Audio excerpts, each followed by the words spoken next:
Happy Thursday, Allison. How's it going?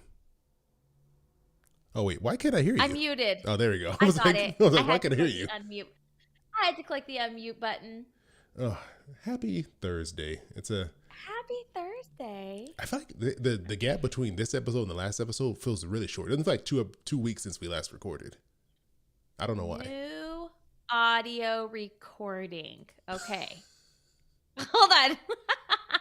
I was like, I don't know what you're talking about right now. Got it. Okay, I'm on QuickTime. All right. Oh, don't forget to hop into Discord. It looks like you're already in there. You mean the Discord that I'm already in? I'm already in there too. I just joined in. So is Logan. Welcome, Logan.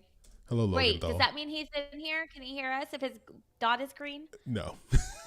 Oh. But I think he might be on YouTube. I see we got a couple of people already hopped up on YouTube. So, hey, Okay. welcome. Thanks for joining us. How's it going? Let me adjust my camera here. It's a little crooked. Yes, There we comment. Let us know. Bam. Welcome.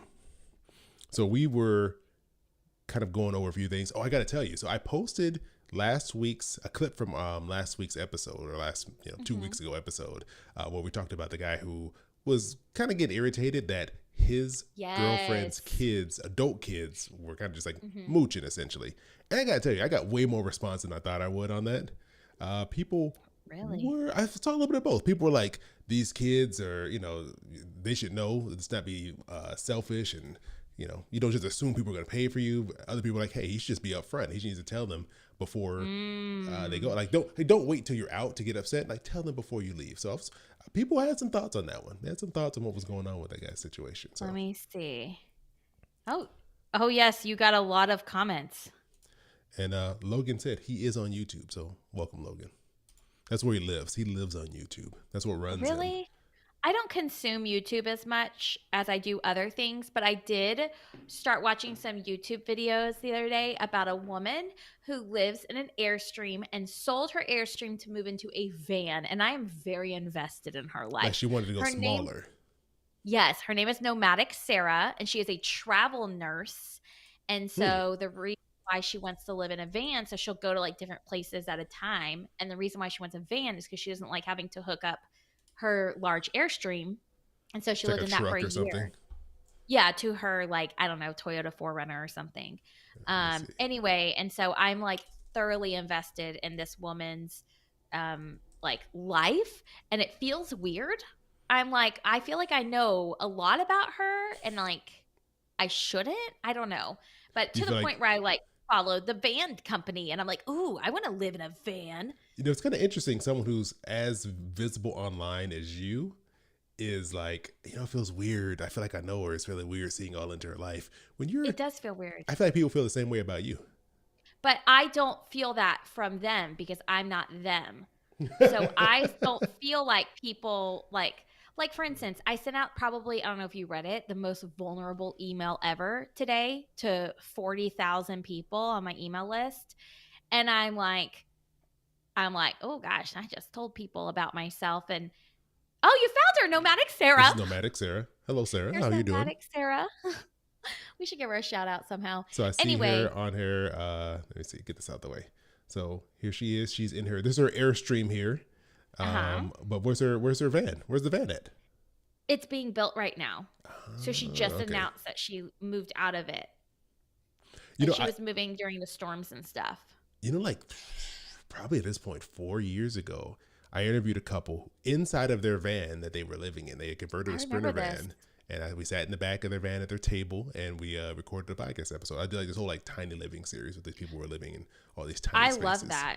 I follow this. I really want an A-frame cabin, and I follow all of these tiny living accounts on my personal Instagram. So I have a personal Instagram, Allison Baggerly, that's private, that I post like, haven't invited you to be my friend on that, Chris. I was like, private Instagram. I don't want you to know about my life.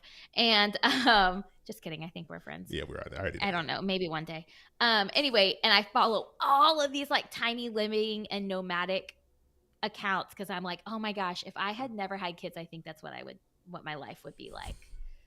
But it's like one of those things where when rich people do it, it's luxurious. But when poor people do it, it's trashy, like living in a van. You live in a van, in a trailer, it's a whole new hipster spin on all of those things that weren't there before. Exactly. I probably should be recording my audio. I'm barely just hitting record now. Oh, I'm recording all of this. 4 minutes and 32 seconds of goodness. Oh, sorry, Steve. He's got to cut your stuff out. Sorry, Steve. But yeah, I do not think I could live in a van. Like I've seen the size. I don't think you could either. No. I'm 5'2.5". It's like a mansion for you. You're like, look at all this room. I put a basketball court in here, rock climbing wall. The only thing about living in a van is the toilet and shower situation. I don't want to have a compost toilet or like anything like that. So that's one thing where like having a trailer or like an RV kind of thing is better because you have like a flushable toilet that's not just like collecting things. Yeah, I've never actually seen how they empty those composting toilets, and I don't know if I want to see how that process works. Okay, so here's a confession. So in our little pop-up trailer, we have a little pop-up camper. Do you have a composting toilet? So we don't have a composting toilet, but we have a cassette toilet. Okay. A cassette toilet? A cassette toilet is essentially a toilet that, Google it. Is it like spelled like cassette tape? I think so. I don't know. I've never seen the spelling of it before. Cassette toilet. It's a cassette toilet. And so it is essentially a toilet that you then empty and you dump it into a regular toilet. Dump the waste. Is it any of these things? It looks very similar, but the way, okay, wait, you see that one where that person's like pulling out this? No, not, well, yeah, like that, but like, see how they're pulling it out of the side of the Camping here? World? Yes. So it's kind of like that. So all of the waste drops in there and then you essentially dump it out of there and you like clean it out, right? So it's nasty. I gotta ask you, do you smell what's coming out of there? Do you smell what's been cooking inside of that box? So there's a thing that closes. This is but I mean, once you empty it, like when you're using the toilet, you clean it, you wash it out. But when you dump it out, do you smell what I don't know. I've never done that. Poor Matt, you don't even know what. So anyway, let me tell you. So when you have a regular camper, you're not pulling out something like this. Like you put a tube on and you pull a lever and all of it flushes out, and it's a lot less intense. But this is a cassette toilet, so it's more intense. So we have a cassette toilet in our pop-up camper, and it's for like emergencies only. And I mean like emergencies only. Not like my kids will go outside at a state park and like pee on a tree in the middle of the night. Like that's not an emergency. I'll go and walk. And so we have never really used it because we're never in this like situation where we're emergency only type of thing. Is there liquid inside of it? So when you pee, it's liquid. No, I mean, like, is it like dry? Like, like a porta potty has like that red and blue liquid in it. Like, does this have something in it? I think it's dry. I don't know. Hold on. Let me finish my story. Okay. Because this is disgusting. But anyway, there was the last time we went camping, we were there. We were there and I went to the bathroom in the morning and the bathroom was closed. And I thought, why is the bathroom closed? So I start walking to the next bathroom because we always stay in like parks that have showers and bathrooms, like public restrooms. And someone stops me and they are like, I'm so sorry, ma'am, but the water line. I'm over hitting buttons. Rude. They were like, the water line was hit, so the water is out for the entire park. And I'm like, what? And they're like, yes, it's going to be several hours before the water is back on. And I had to go because it was first thing in the morning. So I go back to Matt and I'm like, oh my gosh, I have to get in the truck and drive 20 minutes to the nearest store to go to the bathroom. And he's like, just go in the cassette toilet. And I'm like, no. Like, no. And he's like, yes, go. That's the whole point of it being there. Yes. So I did that. So that's the only time we've ever used it. Was me once. I won't ask any further details of the process. You sit down. At least I do. Okay, you don't just stand over the top. But so you use the toilet and then you said Matt had to empty it out. So you forced him to. So like at the end, I didn't force him. He said I can do that. It doesn't matter. Because I was like, no, I'll just drive. He was like, I don't mind. It's okay. It's not that bad. He doesn't get grossed out by stuff like that. Like he didn't like see anything. Yeah, that's Didn't what I like want to know. spill I mean, but everywhere. you see it as you're emptying it, right? Because it's like this man here, like he's emptying it in the toilet. So I feel like you're going to see whatever's coming out of there. I don't know. I don't know what Matt did. I was in the truck. You're like, I don't That ask questions. All I know, I there was don't. stuff in Yeah, there, and now there's not stuff in there. So, exactly. So I don't know how we got on this conversation, but I'd really like to stop. Oh, okay, we were talking about vans. we were. So, van life, Sarah, Nomadic Sarah. all that stuff. So, But no, it good. feels weird that like I know so much about her life, like them and like Young House Love. I just know so much, and it kind of irks me out. Like it creeps me out a little bit. Yeah, you are creepy. Stop stalking these people. Let them live their lives, okay? Okay, deal. Deal. Oh, man. Okay, you ready to So- clap? Oh, yeah, we need to do that. I'm now forgetting how this works. Let's clap. All right. I'll count it down because you can't be trusted to count. You ready? No, I can. Ready? No zero. One, There's no zero in the 2, countdown. 3, 4, 5. Clap. And this is why you're not allowed to do the countdown. All right. 3, 2, 1, clap. Got it. Okay. All right. So we got a good one today. And you have an awkward story in here called Kat and Stephanie. Okay. And I Are am you very ready? interested to see what this Okay. could be about.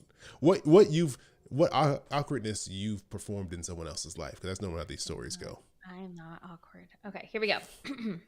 All right, take it away, Allison.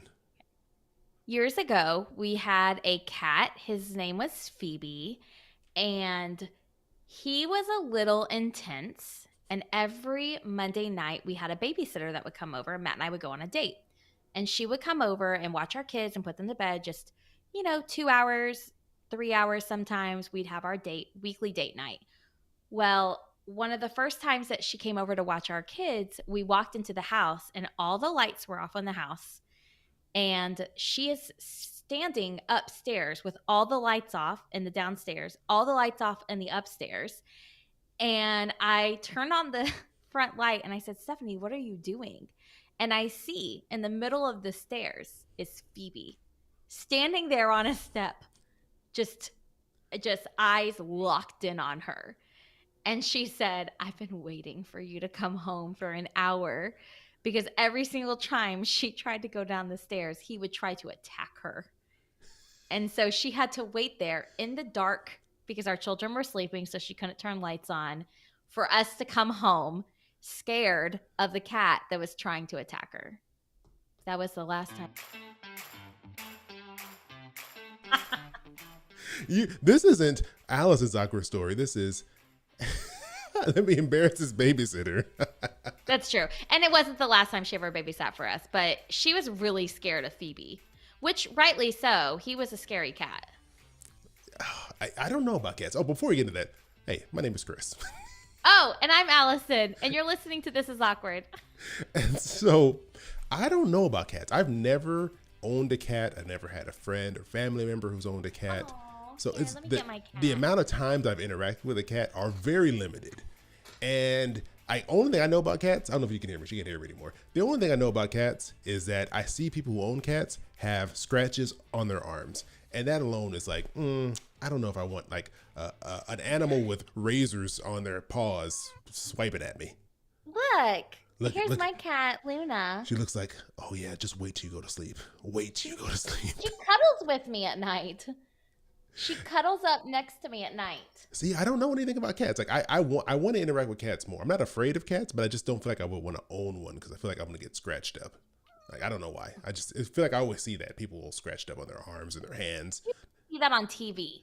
I've seen people coworkers like they have like I was like, what happened to your arm? Oh, my cat, he accidentally scratched me. I was like, that looks like that was on purpose. I don't know. Well, Luna is a very good cat.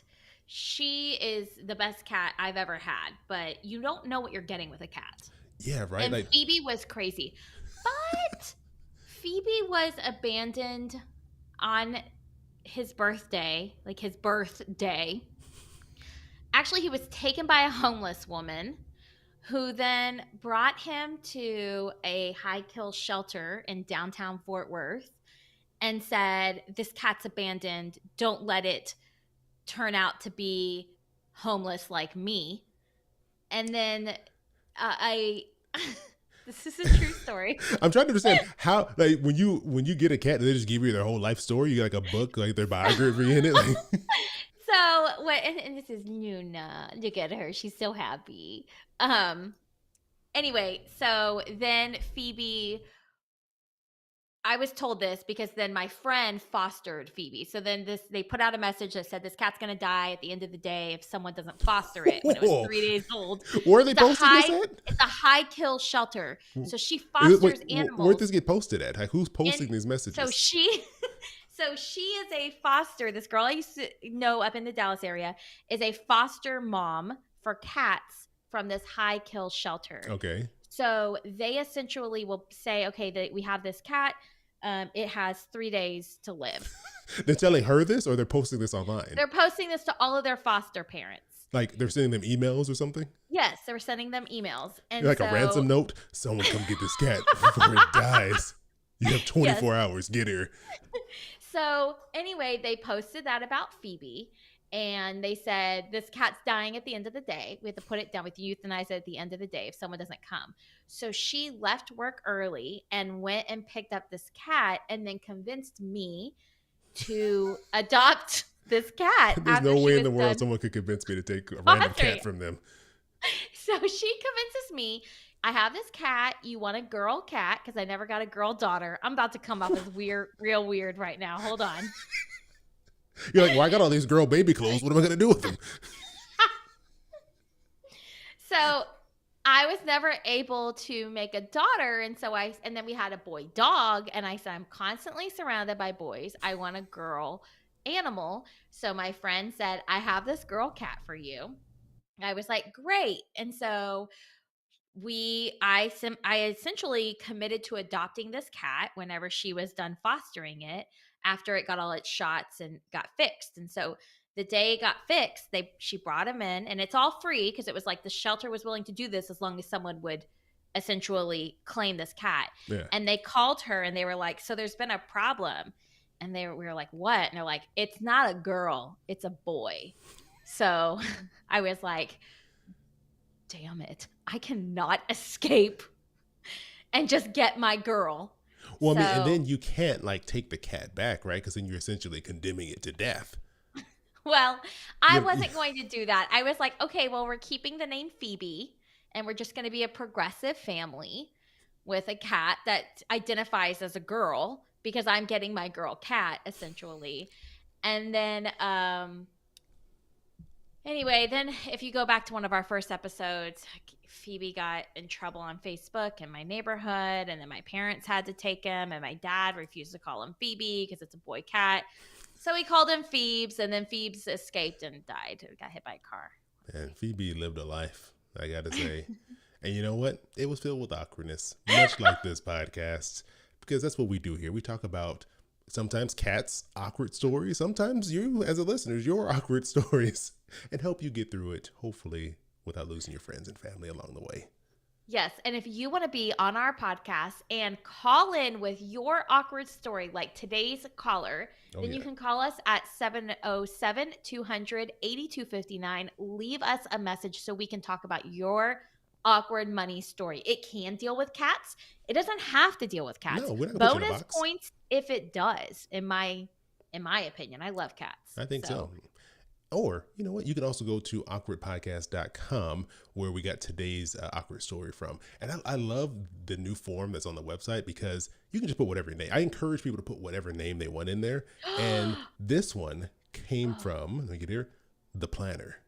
That's the name they chose. The Planner. So we're going to hear from them. And it's a story about something that can go wrong when a couple buys a house together, but maybe they're not on the same page or same level financially. So this is a good story. It's a longer one, but it's a good detailed story here. I'm excited. And you know what actually makes this possible? No, what, Allison? What makes it possible to be I feel like you know, but we're going to go with this. This is an infomercial. This is how they do it. What? Do you know what you can do with this? No, what can you do with this? You can chop, you can fry, you can make pancakes. Chris is only watching the Food Network infomercials. Apparently, I feel like I always saw the OxyClean ones. Okay, hold on. I know you were about to say something, but did you never watch those infomercials that were like the set it and forget it, like rotisserie oven thing? Like it was this, like before air fryers, before, I don't know, whatever else, Instapots. It was this thing. It was like this box and it had like a little glass, little door on it. And then it had these little prongs that you could like stick in meat and it would just rotate. And it was, the whole premise was you could set it and forget it. You set the timer, it cooks it and it turns itself off. And you come back to delicious food. You don't remember that infomercial? I wonder what your life would be like if you read books. Okay. In place of don't act like watching I'm the only infomercials. person who watched food infomercials at 2 a.m, okay? When they were 14 years old. Oh my gosh. Anyway, so what makes all of this possible is our very own infomercial. This is Awkward Patreon, where you can join us for extra bonus episodes, the ability to chat with us live, the ability to watch us live, the ability to communicate back and forth and talk to us about every want and desire you have. I don't know. Take it away, Chris. You also get an ad-free RSS That's feed for the podcast, so you get all the episodes, no ads. You get bonus stories about Allison assaulting members of NSYNC. It's just a place full of magic and wonder. And also, big shout out to our latest patron. We got that streak here for every episode. We've had a new patron, Ruth, who just joined us. So appreciate you, Ruth. Thanks for coming in and joining. I'm sure it was you talking about, assaulting Cisco and Joey Fatone that brought her in. So, but she didn't get to hear those until afterwards, right? Oh no, I put a preview in the main feed, so she did get to hear it. Oh, me. Oh, y'all getting to see who actually does the work on the podcast here, because Allison doesn't know what's going on. She's a talent. She just shows up. I show up and I hang out with Chris, and I write the very minimal show notes. Very minimal. That go very minimal. I write the 2-sentence every show other notes. episode. But you can come join our Patreon by going to patreon.com/This Is Awkward Podcast. We hope to have you there. All right, we're gonna go to a break, but when we come back, we're gonna hop into this awkward story that I'm very excited to discuss with you. This is the break. It is. Are you reading this or am I reading this? I can read it. You can read it. Okay. Your choice. Whatever you like. I haven't read it yet. All right. I want to talk about this comment here since we're on the break. Now, Logan, he said, in reference to me talking about people getting scratched by their cats, he said, you can't even deal with a dog scratch. Now, let me tell you what he's referencing here. Logan has a dog. A great little dog. I don't know. It's like an Australian something, right? It's like one of those like medium, like little skinny, medium-sized dogs. And his dog gets excited when it sees people and she wants to jump on you and all that stuff. But, Logan as the owner, he's supposed to groom his dog, keep his dog's nails cut. His dog had gigantic nails. They're like curled over like macaroni. And I'm like, what are you doing to this dog? His dog scratched the mess out of my arm. I can't even show you because it's kind of healed now. I have this like 6-inch scratch on my forearm from his dog kind of jumping up and going, and put a hole in my shorts I was wearing. That's how unruly are you sure these that dog you're nails just were. Not like super sensitive? Maybe your skin is really like thin and you just like scratch easily. Well, no, let me tell you this, because when I was like, what is this? What's going on? And he was like, oh well. And so I was like, oh, you don't even care? He's like, eh. So then 2 weeks later, he has a like 8-inch scratch on the side of his leg. And he's like, oh, I think it's time to take my dog to the groomer. So I'm like, oh yeah, I think it is. I'm happy you got back. You got back what I was subjected to. Oh my gosh. Oh, he said it's an Australian cattle dog. I don't know much about dogs. I've only had 2 dogs in my life. Me either. Let me see if I find a picture. Australian cattle dog. What is an Australian cattle dog? I picture it as like a fluffy, like a smiley dog. A dog looks like he's smiling all the time. They're cool long looking hair, dogs. maybe gray and white. Okay, so his. Let me see. Make sure I've moved my little button system around here. So this is an Australian cattle dog. Oh, okay. I was picturing longer hair. Yeah, so they're like short hair. They're kind of like skinny, long-legged dogs. They're cool. They're high energy dogs. They're all over the place. I have a high energy dog. You know what my dog did last weekend? Jerk. Oh, God, I love him so much. I let my son, so Matt and Evan were, oh, sorry, I didn't mean to hit that. She's getting really angry. Matt and Evan were gone all day. And so I let James have a friend over to play for like 2 hours. Okay. And I don't know if you know this, but children's shoes are ridiculously expensive. Like Nike shoes. Wait, like more Adidas expensive than adult shoes? They're just like $50 to $60. Like it's crazy how Oh yeah. expensive shoes are. Like even like random off-brand no-name shoes, or like if you want like a Nike or something, If you want you're like to paying. go to Academy and What's buy a Academy? Nike or Adidas shoe, that's where we buy our kids' tennis Academy? shoes. Is that is that a shoe Sports and store? outdoors. You don't have an Academy? There's no academies in Academy Southern California. I Sports don't and even. Outdoors.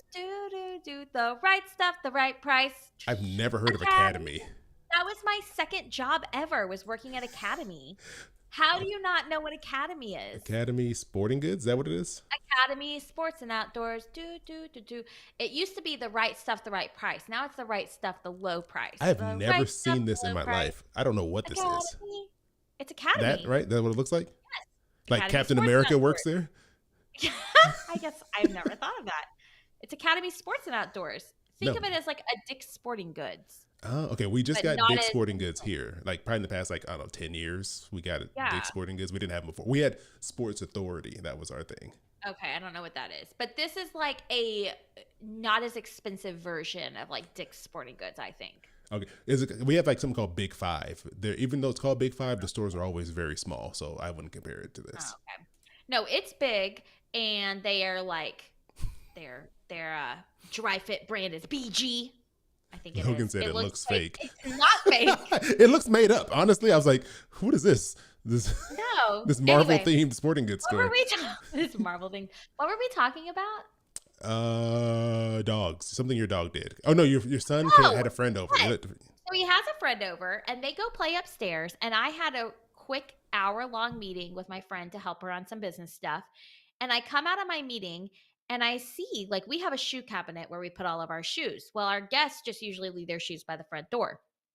Harry has stolen one of the little boy's shoes and chewed it up. Oh no! I mean, his like little bad. Velcro strap is completely off. He has marks all around the sole of his shoe. So when this little boy's mom comes and picks him up, the first thing I said to her was like, I'm really sorry to tell you this, but my dog ate your son's shoes. Here's $60.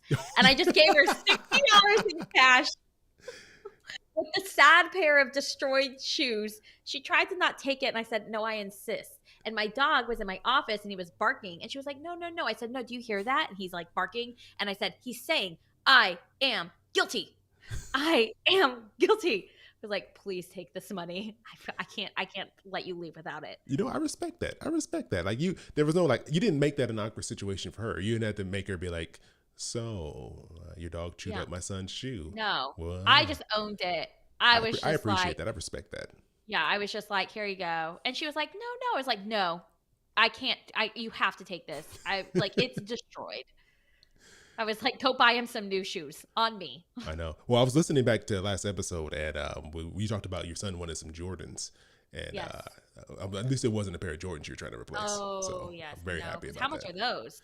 I think I said like $100. They have to be over 100, right? Let me see. Oh, I'm sure they're over 100. How much are Jordans? They're for sure over 100 because I know they were over 100 when we were kids. I'm guessing $129.99. I mean, but then you get in like the retro stuff. I have a friend who was like a shoe dealer. I don't know where this guy he used to have a room in his house with shoes stacked to the wall, like boxes That's of what shoes you up to the had ceiling. when you were trying to sell Doc Martens. I was trying to sell Timberland boots, okay, and I only Okay, had sorry. one small corner with boots in them. This guy had like to the ceiling You're boxes like, of shoes. he's the what I was trying to be. So if you want a pair of, let's see, Air Jordan 1s, right? The Inside. original Jordans. This is on Nike.com. $125. Oh, I was really close. Now, if you want some retro 11s, No, we don't want that. $235. No. How are they on sale for four? Why? Okay, I've always figured you go on Walmart, it's just like a free for all. It's like Amazon, like anyone selling stuff. Yeah. They have some on there that are $449. Wow. Okay, let's I'm take like, it back. what is this? Okay, yeah, I'm getting distracted now. Let's bring it back. I'm very excited. All right, Okay, you bring it back because you know I'm not good at that. You're horrible at bringing us back from the break. Okay. Okay. Oh, thanks for not putting pressure on me this time. All right. Oh wait, before we do that, hold on. Let me move it over here. I'm gonna make this a little bit bigger so I can read this because this is tiny font. I have this sitting in right now. Give me a second. One moment. All right. Give me this note. I learned a trick now on Apple Notes how to make stuff bigger, how to make the font bigger, thanks to Allison because she's an old lady and she has to make all of her font really big. So thanks to her, I now know. Control Command period. I had no idea that made the font bigger in Apple Oh. Notes. Never tried Yeah. it. I never was looking to make it bigger. I've always looked at making it bigger. All I right. like, never mind. Stop. Let's not get yourself in trouble on this live stream, Allison. I'm sure Matt would love you to pause it right there. Yes, sir. Go All ahead. right, okay. This is a long one, so buckle in. Oh, I got to bring us back from the break. I don't think we actually came back from the break yet. All right, Allison, let's hop into today's awkward story. For if you're not a patron, you didn't catch the the long, lengthy conversation that we had during the break, but come join us if you didn't hear it. You can go over there and listen to it. But today's awkward story is coming in from the planner. So sit down, relax, grab yourself a cup of coffee, some tea, some wine as we read through this. All right, let me move this over here so I can see. I don't want to make a bunch of noise. All right. Hey, Allison and Chris. My partner and I have been together for about 3 years. We're not married or common law married yet. We recently decided to buy a condo together, though. Before buying, we talked about the ownership model and we agreed on owning 50% equity each. However, he didn't have the money yet, and I ended up paying for the down payment and closing costs. It's been a few months since we bought it, but both of our names are listed on the deed as co-owners. But I'm still the only one paying for everything: the monthly mortgage, utilities, insurance, etc. My partner is self-employed and cash flow is a problem for him. Sometimes he gets paid for projects, but sometimes he doesn't. I have a full-time job, so I get a monthly salary and I have a stable income. Every time I try to start a conversation about how he's going to pay me back, we get stuck on the same issue: cash flow. He didn't seem to be able to commit to a solution that works for both of us.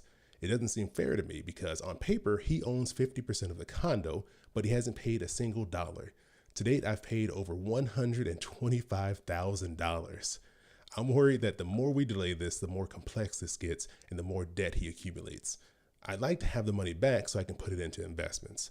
I'm thinking that if money is a problem for him, he can own less than 50%, say maybe 10%, and then I own 90%. And then we can work out a monthly payment plan. In the future, if he wants more equity, he can pay me more and we can adjust our co-ownership contract. I'm curious to hear your suggestions.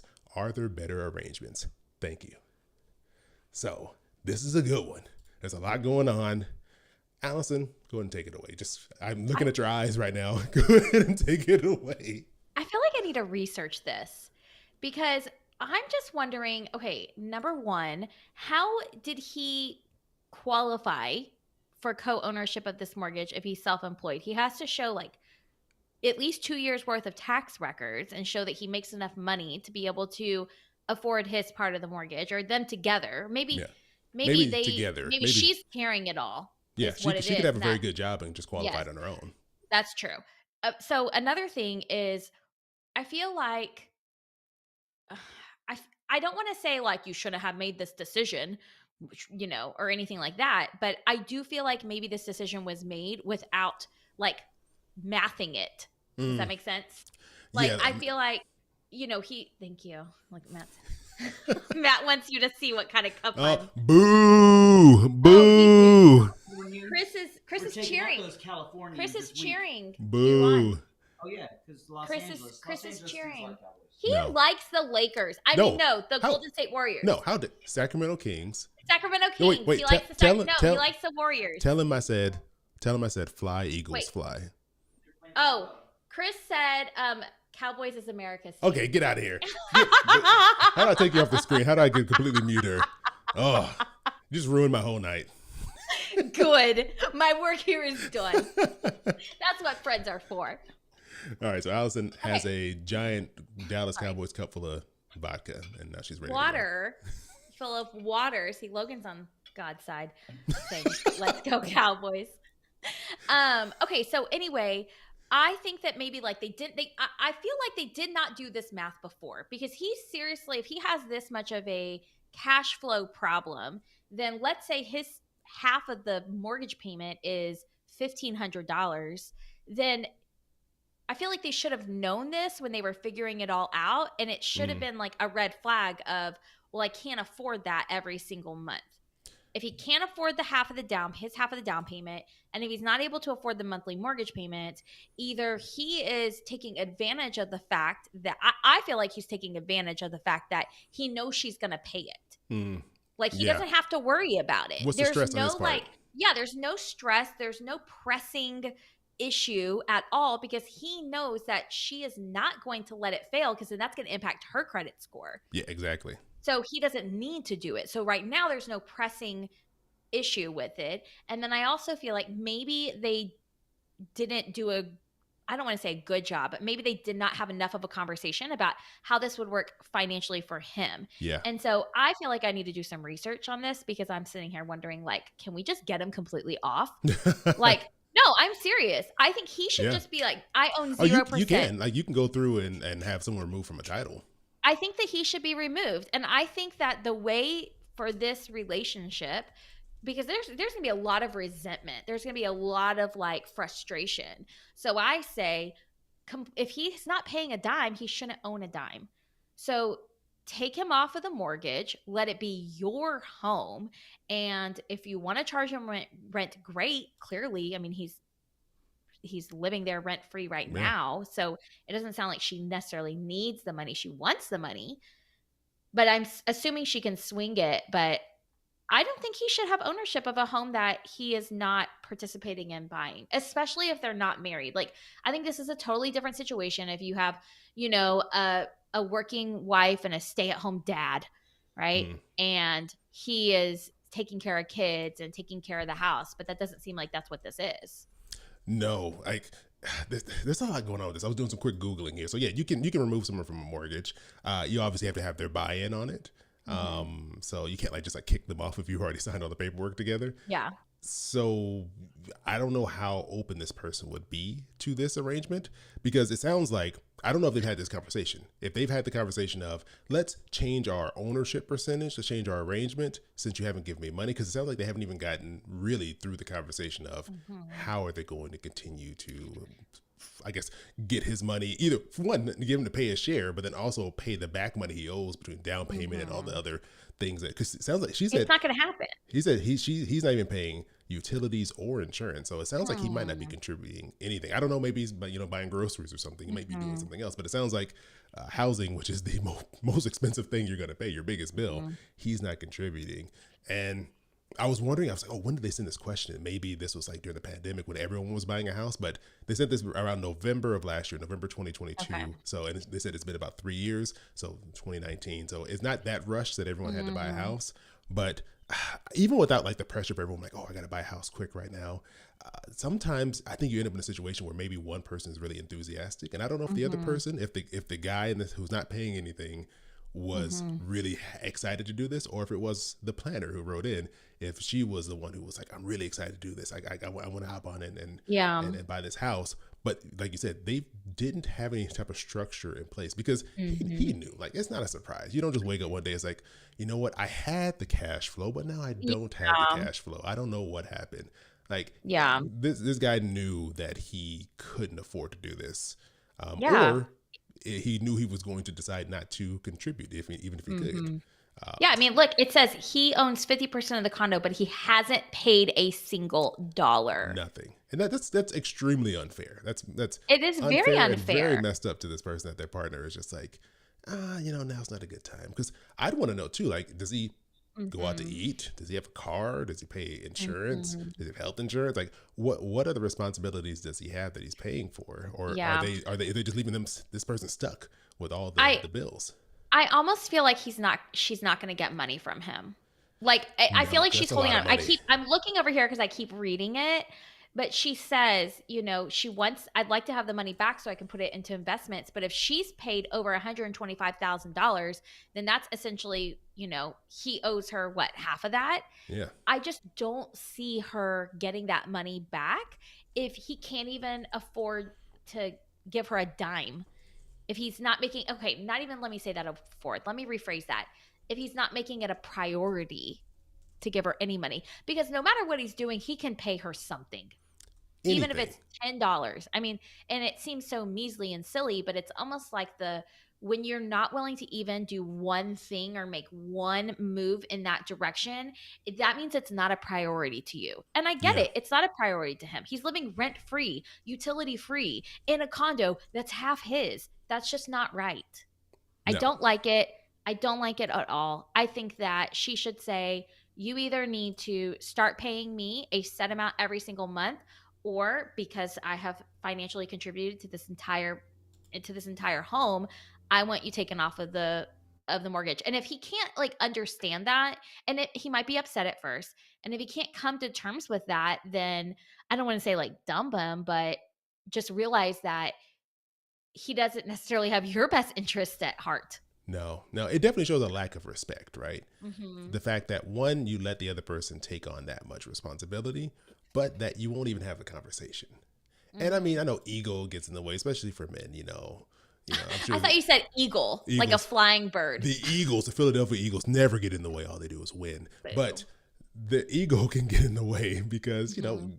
just this is just how guys are, and maybe that's part of it. He's like, I don't want to talk about it because it's admitting my failure and I can't provide. There could be all these other things going on, but Mhm. despite all of that, you still have this partner. You're still leaving them kind of to just carry the weight of everything, and that's definitely not a Mhm. fair thing to do to them. No, Even if it's definitely even not. you need to swallow your pride and have a conversation and say, you know what, I Mhm. thought I could do this. When we started this, Mhm. we started the house search, so I filled out the paperwork. I felt really comfortable, but business went a lot. It got really bad over the pandemic, and I thought it would recover, and it never did. And I had plans to pay you back, and it did. Like, you have to just man up and then explain what happened and say, Mhm. I'm sorry, and this is how I can try to make things better. Maybe you need to go get another job because clearly business isn't working working out for you. So it might Chris be is gonna say it like it is here. Man up, get a job, pay your lady back. you Is have that to what you, you want to say? yeah, because you can't keep doing this there. That's it's wrong to keep doing that to Mhm. someone because Yeah. like if your business has been bad, if you have no money to pay towards a house for 3 years, that's a failed business at this point. Like Yeah. it's a That's a business that's making no yeah, money. yeah. I'm sure Let's yeah. there's always a lot of circumstances we don't know. There's probably details that we Mhm. haven't heard yet. But just service level sounds like you might need to go get a job Mhm. and just at least enough to pay her. Go work at Starbucks. Get to cover some health insurance or something. Do Yeah. something to help out and don't just sit there and be a mooch because that's not fair. Okay, so this makes me want to ask you this next question, which is kind of in the similar realm here. What are your thoughts on just people who are not married or are not common law married owning property together? Ooh, that's a Mm, tough one, right? Because not everyone has to get married. You could be in, people have lifelong relationships and they never get married, like, and they're committed and they're fine. And being married doesn't mean that you're going to be committed and stay together forever. And yep. so it goes both ways. I would say you gotta be careful. Like, you have Mhm. to really talk this through because a house is a big commitment. Like, that's a lot. Mhm. And if you just met somebody, like 6 months ago, I would probably suggest not doing that. but but yeah, you got to be careful with stuff like that because you got to make sure that you're on the same page with this person.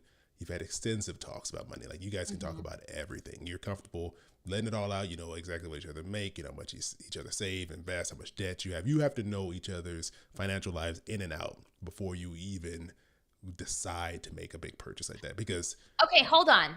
But there are married couples that oh, don't yeah, know each other's financial lives in and out, and they still make a big purchase they like probably that. shouldn't buy a house either.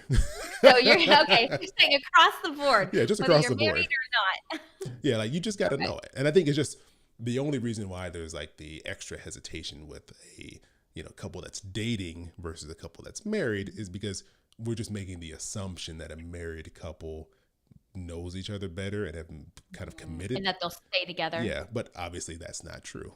Clearly the statistics show that is not true. So I just Mhm. say, just in general, married or not married, you gotta really know what's going on with each other financially because Mhm. it's a big deal. Because if it all falls apart, it's a lot harder to figure out what's gonna happen with the house, and a lot more Yeah. expensive maybe to go through that process than if you're renting an apartment. Absolutely. And it's well, number 1, expensive. And then number 2, especially if you qualify for a mortgage together and then Yeah. you go down to a single income. I'm thinking of 2 friends I have that have recently been divorced in the last year, and both women took on the mortgage payment. That's And so hard. now there's added stress of making sure you're making that mortgage payment and covering that mortgage payment.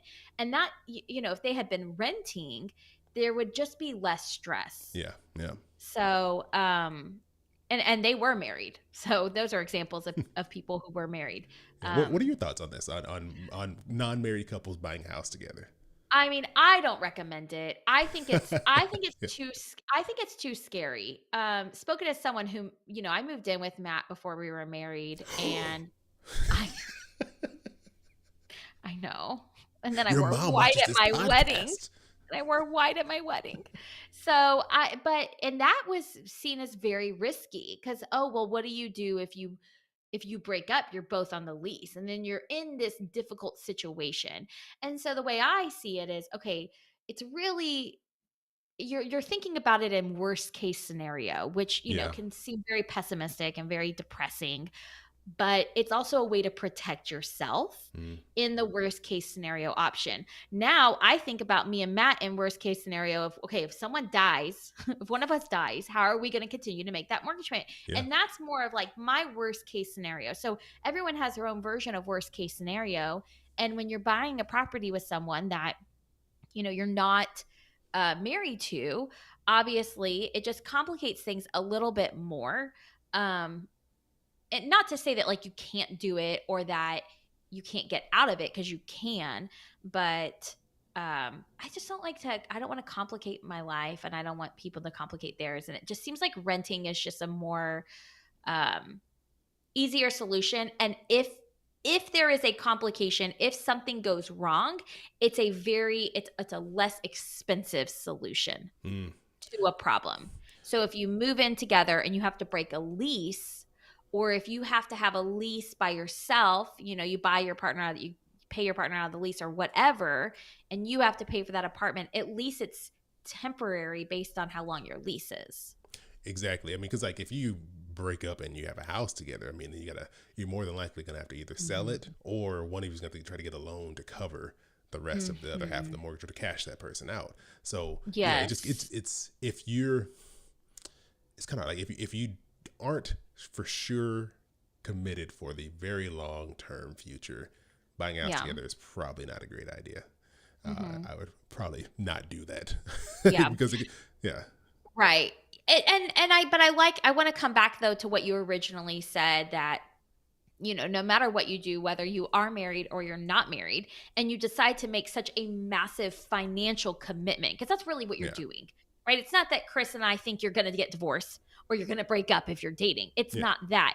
It's that you are making a very, very, very large financial commitment with another person. yeah. And so I love how you said before, really having those very open and honest conversations about your budget, about your money, about your abilities, even percentages, like, well, what would your half of the mortgage payment be in terms of percentage of your take home pay?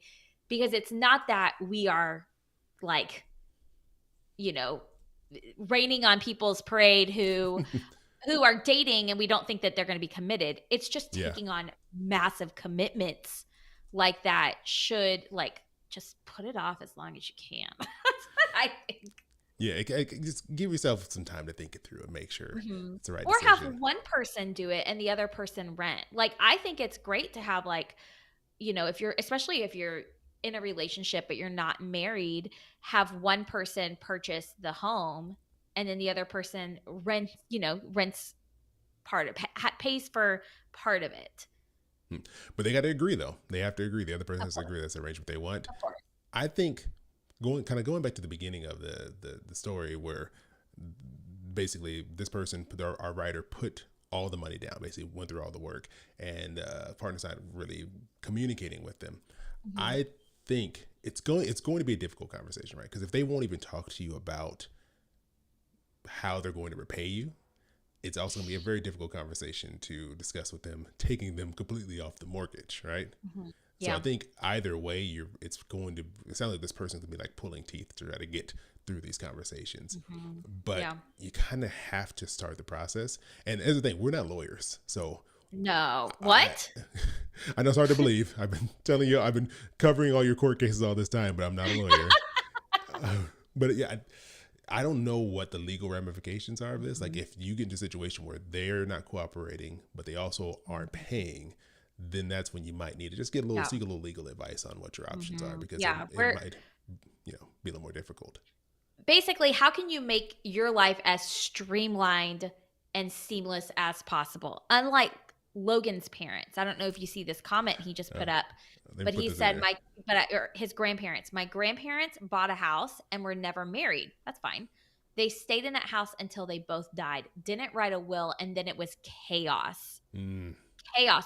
So here you go. Here's a classic example. It's not that Logan's grandparents weren't committed to each other or anything, but there is chaos ensues because of the legal side of it. yeah. And And so that just makes it difficult. But good luck to the planner. We want to know what you decide to do moving forward. What are, and if you have that conversation, how was it received? oh yeah, wait, And that before you wrap it up though, I'm going to ask you one more question. okay. Now, do you foresee a situation in which you can go to your partner who you've agreed to buy a house with together, which you technically bought it together, even though they didn't put any money in, and you Mhm. tell them, you know what, since you haven't paid, I would like to move this mortgage 100% into my name until we can come up with some type of agreement since I put in all the money. Do you foresee a situation in which that person will, budge on that and be like, I guess, receptive to that? How do you see I that? think that's very reasonable to I ask. think it's very reasonable, but I just want I to get think your it take. is very reasonable to ask. It's like someone like I don't know if a famous painter Da Vinci was painting what's a Da Vinci painting? Give me a Da Vinci. Is that Starry Oh, Night? Is that no, I don't think that's Da Vinci. who did Starry Night? That is Google Van it. Gogh. Van Gogh is Van Starry Gogh. Night. It's like if Van Gogh was commissioned to do Starry Night with Da Vinci, but Da Vinci never lifted a paintbrush. That Da Vinci's so And then, lazy. right? And then Da Vinci wants to sign his name at the, bottom right-hand corner of that painting. That would be like Van Gogh being like, "Listen, dude, you did not lift a single paintbrush. I did all of the painstakingly hard work Mm, in this starry night. all those Up stars. close, it's a big mess, and then you back up and it's beautiful, and that's from me and my doing. I don't think that Da Vinci should be able to sign his name on Van Gogh's work. Same thing, different scenarios. There we go. Logan said Mona Lisa, which seemed like that should have been an obvious answer that either one of us would have came up Oh, with. whatever. Oh well. But yeah, I agree. Like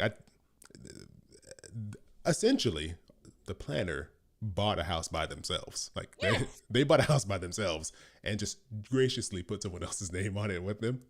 Yeah. So I think it's 100% fair to get this house in your name. Not saying it's going to be easy. That's probably, if they're not cooperative, it could cause you a lot of headaches.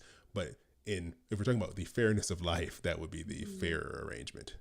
It's like Usain Bolt, right? I can't wait to hear where this is going. He trains and runs the race, Mhm. right?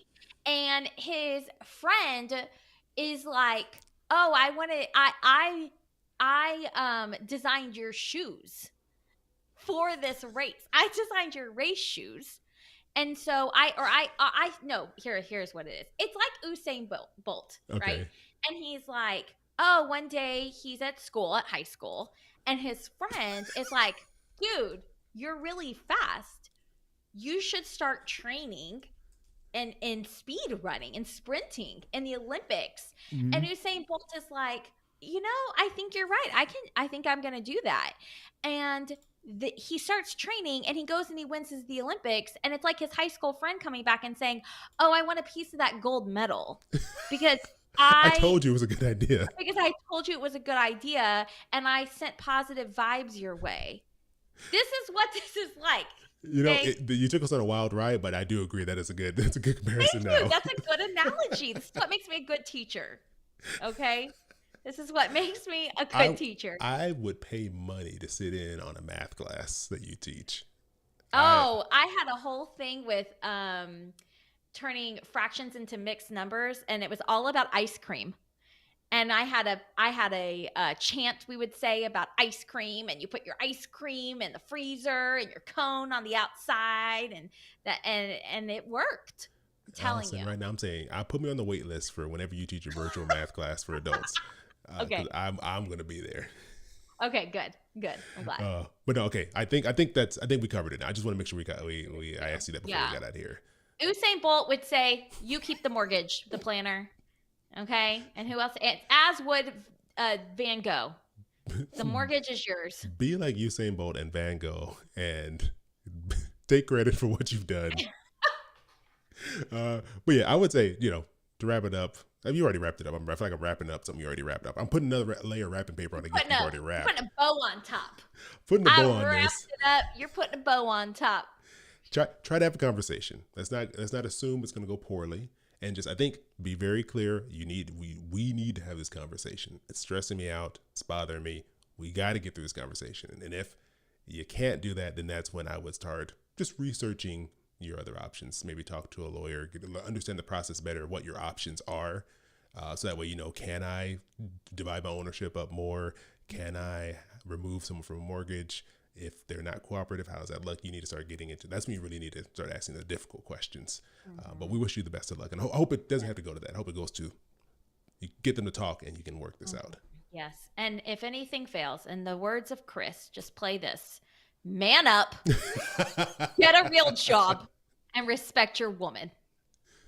There we go. I agree.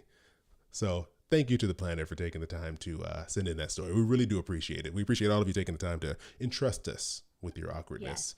Yes. If you want to be like the planner and leave your story, please do. We're always looking for more to fill up future episodes. You can go to awkwardpodcast.com, or Allison, where should they call if they have a question? They can call 707-200-8259. Leave us a message. We promise we won't pick up. We're not going to talk to you about your car's extended warranty. Just let us know your awkward story. It'll take you 30 seconds, and it's going to be so good. Oh, yeah. So we're going to take a break, but when we come back, we're going to hop into our final segment. Well, I guess our second to last segment of the day, What I'm Loving. Boom. The break. My mom just called me. Uh-oh. It's not her birthday, is it? Oh, man. Not her birthday. I told you that in confidence. On the internet. Touche. Oh, man. Okay. Okay. I feel like we talked about that for a long time. I don't know why I felt like that was a long segment. I loved my analogies. I thought they were great. I was very nervous. I don't know how you're going to flip Usain Bolt and Leonardo da Vinci and Vincent Van Gogh into a comparable analogy for this, but you did. You worked beautifully. Magic. I did. Magic with my words. Man, should have been an English teacher. I thought about that, actually. You know what? I thought, I want to be a high school English teacher, or I want to be an elementary school teacher. Joke was on me. And then I decided, you want to know what I decided? What? I remember I was a senior in high school, and I was trying to make this decision. What do I want to major in, right? Elementary education, English. And I thought, oh my gosh, that's going to be a lot of work to grade papers. So I'm going to go with elementary education. You're like, I don't want to read all those papers. I was like, what would the lazy person do? What would lazy Allison choose? And so I chose elementary education. It's brilliant because if you're giving a math test, all the answers have to be the same. Like, you just know what the answers are. You have your key, and you're just like, oh, nope, yes. Now they're turning the math tests into writing tests, and you have to explain your responses and your theories and everything. Wait, for what level of math do you have to explain your answers? In Texas, starting in 3rd grade. What type of math are you doing in 3rd grade that you can explain? All of the tests now are going to have written responses along with them. What are they going to write? Well, I had 2 apples, and then I got 2 more apples, and when I looked at them, there were 4 apples. If this is what you learn in 3rd grade, I am very concerned. What is 3rd grade? What is 3rd grade math? I don't know. Wait, what level did you teach? You teach like 5th grade, right? I teached. You taught. I taught 3rd, 4th, and 5th grade over the course of my teaching career. Oh, okay. So I've taught 3rd grade math, 4th grade math, and 5th grade math. So what are you learning in each of those years? Like, what's like the key, I guess, type of math you're learning like basic multiplication, like 21 times 7, right? Oh, you get the double-digit multiplication. You're getting 2-digit by 1-digit multiplication. Okay. And then you're learning addition up to like the thousands place and subtraction. So you're learning regrouping with big numbers like 393 plus 465. And you're doing subtraction. I'll just talk to you about like the operational stuff. And then you're getting into the like the basics of division, like division with pictures, division, like understanding division. And then in fourth grade, you are doing 2-digit by 2-digit multiplication, so 27 times 16. Oh. And then you're doing even larger addition and subtraction, and you're doing very standard basic division in terms of like more standard algorithm. And then in fifth grade, you're doing 3-digit by 2-digit multiplication, so 976 times 25. And then you're doing division, you're doing up to 3 digits divided by 3-digit dividends divided by with 1-digit divisors. And then those can also contain decimals. So you're dividing decimals by whole numbers, and those decimals can have up to 3 like place value, like it'd be 56.9. And then you're also getting really into like fractions, like multiplying fractions and dividing fractions by whole numbers and things like that. Who am I talking to? You turned into a whole different person the moment you explained what kids are learning in school in their math classes. I love like, teaching math. If I just heard only that part you just said right now, I'd be like, oh yeah, Allison, she knows how to use a computer, clearly. Are you gonna tell them about the text message I sent Matt the other day? Wait, what was it? Right, I already forgot. I took a screenshot and sent it to you. So the other day, okay, so I got a new car in 2020. Okay, in May 2020, I got a brand new car, and I have never had a car with a screen on it, like with like a touch screen. This is my first time having a car with a touch screen, and just like all the gadgets on the steering wheel and everything. And I don't know if you know this about me, but I don't do technology very well. What? You? I know. You just talked about decimal points and multi-digit multiplication. Of course you could know how to use a computer and all that tech stuff. So the other day, I'm in my car, and Matt drives my car, and I barely drive my car. I mean, I drive my car like literally half a mile every day, and that's it. Maybe a mile a day. And I cannot, for the life of me, figure out how to get my speed limit speedometer to show the number. It's showing me how many miles I've done in the trip, or how my tire pressure on my. There's not a speed well, there's gauge? a gauge, but there's a speedometer gauge, but I'm used to looking in the middle and seeing the large number, right? Like I'm going 37. It says 37, and I'm clicking all these buttons. I turned it out of eco mode into smart mode or something. I don't know. My engine started running different. I'm pressing all these buttons. I have no idea what's going on. I'm seeing the tire pressure on my car, which I didn't even know my car could tell me the tire pressure in every number. Here I am thinking I still have to use a little stick thing to see what pops out. Don't lie. You're not checking the tire. You're not checking the pressure on your tires. Come on. That's freaking true. Anyway, regardless, I didn't know my car could do that. So I literally pressed all the buttons. I accidentally put on cruise control at one point. While you were driving? Are you driving and just pushing all these buttons? Yes. I mean, like 30 miles per hour, because I'm just driving in the one direction to my kid's school. So I literally take a screenshot, or I take a picture of it. I was going 11 miles per hour in this picture, so probably not safe. And I send it to Matt, and I say, how do I get my speed to show back up? I've pressed a ton of buttons, but nothing works. And by the time he responded, I was already inside. I was already in the house. And he writes back, click the up arrows.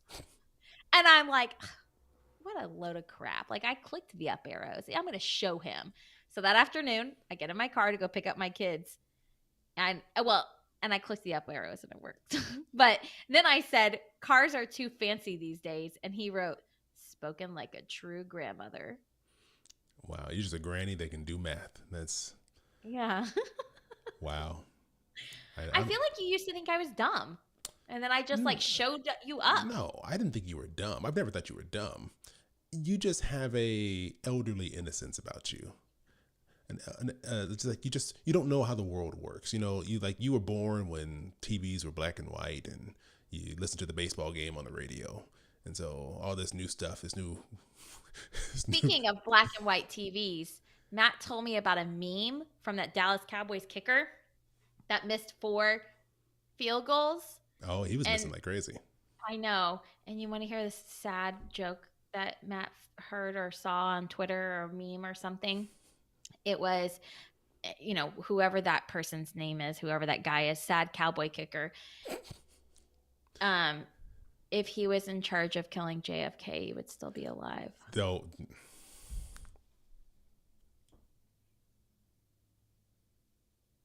When you said black and white TV, that's immediately what I thought of. I don't even know where the connection was between those two. Black and white TV. JFK. What's old time? Isn't the footage of him getting shot in color? Is it? I don't know. Actually, that's a good question. I don't know. I don't go back and just watch that, so I don't let's know. not watch that. Yeah, let's. How about we bring us back to that? Way we get back into the conversation. Okay, I'll pull us back. Okay. Well, we're back from a break, which to anyone listening to this in their podcast player was probably a short 30 to 45 seconds. But if you join us live on Patreon, you will have heard so many interesting stories. Interesting is definitely a word you could use. It was wonderful. I can't wait to hear what our podcast editor has to say about this. Do you think he listens to all this? I don't know, but I'm sure he tries to get through it as quickly as possible. Steve, if you're listening right now, we want you to send us an email. This is a test, but we're not going to make everyone have their test. We're going to get into our next segment. Why don't you tell us what the segment is, Allison, since this is where you thrive in announcing this segment. This is where I thrive. This segment is what we like to call What I'm Loving. It could be a person, a place, a cat, a dog, a lifestyle. It could be a division problem, 3-digit divisors divided by 5-digit dividends. Wait, that's backwards. Dividends divided by divisors. It could be whatever you want it to be. It could be fractions divided by whole numbers. It could be Air Jordans. Just anything that's bringing you joy right now. Actually, it's bringing us joy. This is a really not going great intro. However, don't try to mix math and podcasting. Never goes well. What? Math and podcasting never goes well. Math and podcasting.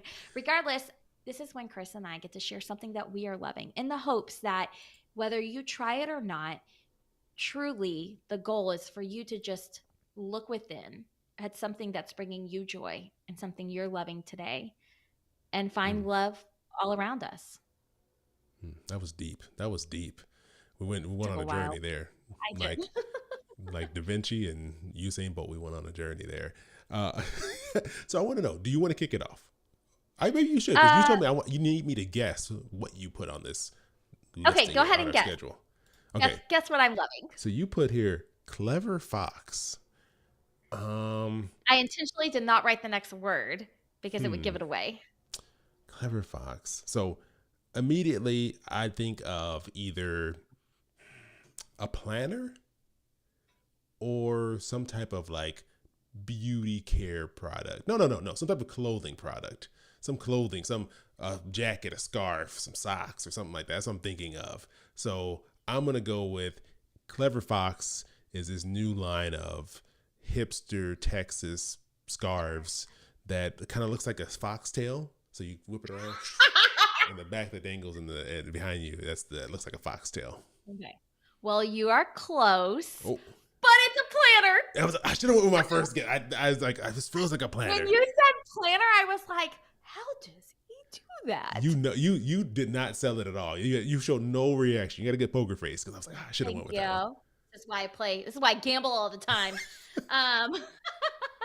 Just kidding. I don't gamble. Okay. This is my new Clever Fox planner. Now, in the past, I would use my, what was that planner called? What was that other one I used to use and love? Michael Hyatt's. Oh, the Full Focus planner. Yeah. I'm sure it's something I was loving in the past. For years, probably for 4 years, I have used the Full Focus planner. Those suckers are expensive. And since I have hired on my wonderful director of operations, I am less like paper oriented in my business and more digitally oriented in my business. And so I found that the Full Focus planner, while wonderful, I didn't need all of the parts of it anymore. So but I like having a paper thing to just literally like write down my daily tasks. I enjoy highlighting them and coloring them off, like just checking them off. And so I took to Amazon. This was a while ago. I knew my Full Focus planner was going to end on December 31st, 2022. And so at the end of the year. At the end of the year. So back in October, I was like, I've got to research a planner. So I landed on this Clever Fox planner. which is a lot more reasonably priced. You can find it on Amazon. And I really like it. It's undated. So you can see like and what I do is I just literally list out my tasks, what I need to do for the day. Oh, I don't want you to see that page. Let me just turn the page. Let me just turn the page. So it gives you a weekly preview, and it gives you like, you write down your main goal, you write down your priorities. I usually leave this schedule part blank because I do all of my scheduling on Google Calendar, and then to-do list, and then you can rate your productivity. But I started using it on January 1st. Today is January 19th. I really like it. I will say my favorite part of it is this habit and skills section. And it has this habit. Look, Chris, you're not showing what I'm wanting you to show. Look. Oh, I'm so sorry. Don't laugh at me. It's this. Do you see it? It's very blurry. I'll just assume that there's lines. I see lines. I see bubbles. There you go. So what I do is I have started listing out, my week runs Monday through Sunday. So first day is Monday. And my goal is my habits as I'm tracking, I want to walk 3 miles every day. And that's usually 2 miles on my walking treadmill. Although the other day I did 11 miles of walking in one day. What are you trading for? Usain Bolt reached out to me. It was like, I want to give you a piece of my medal. I didn't let that other guy get it, but I want you to have it. But I need you to walk alongside me.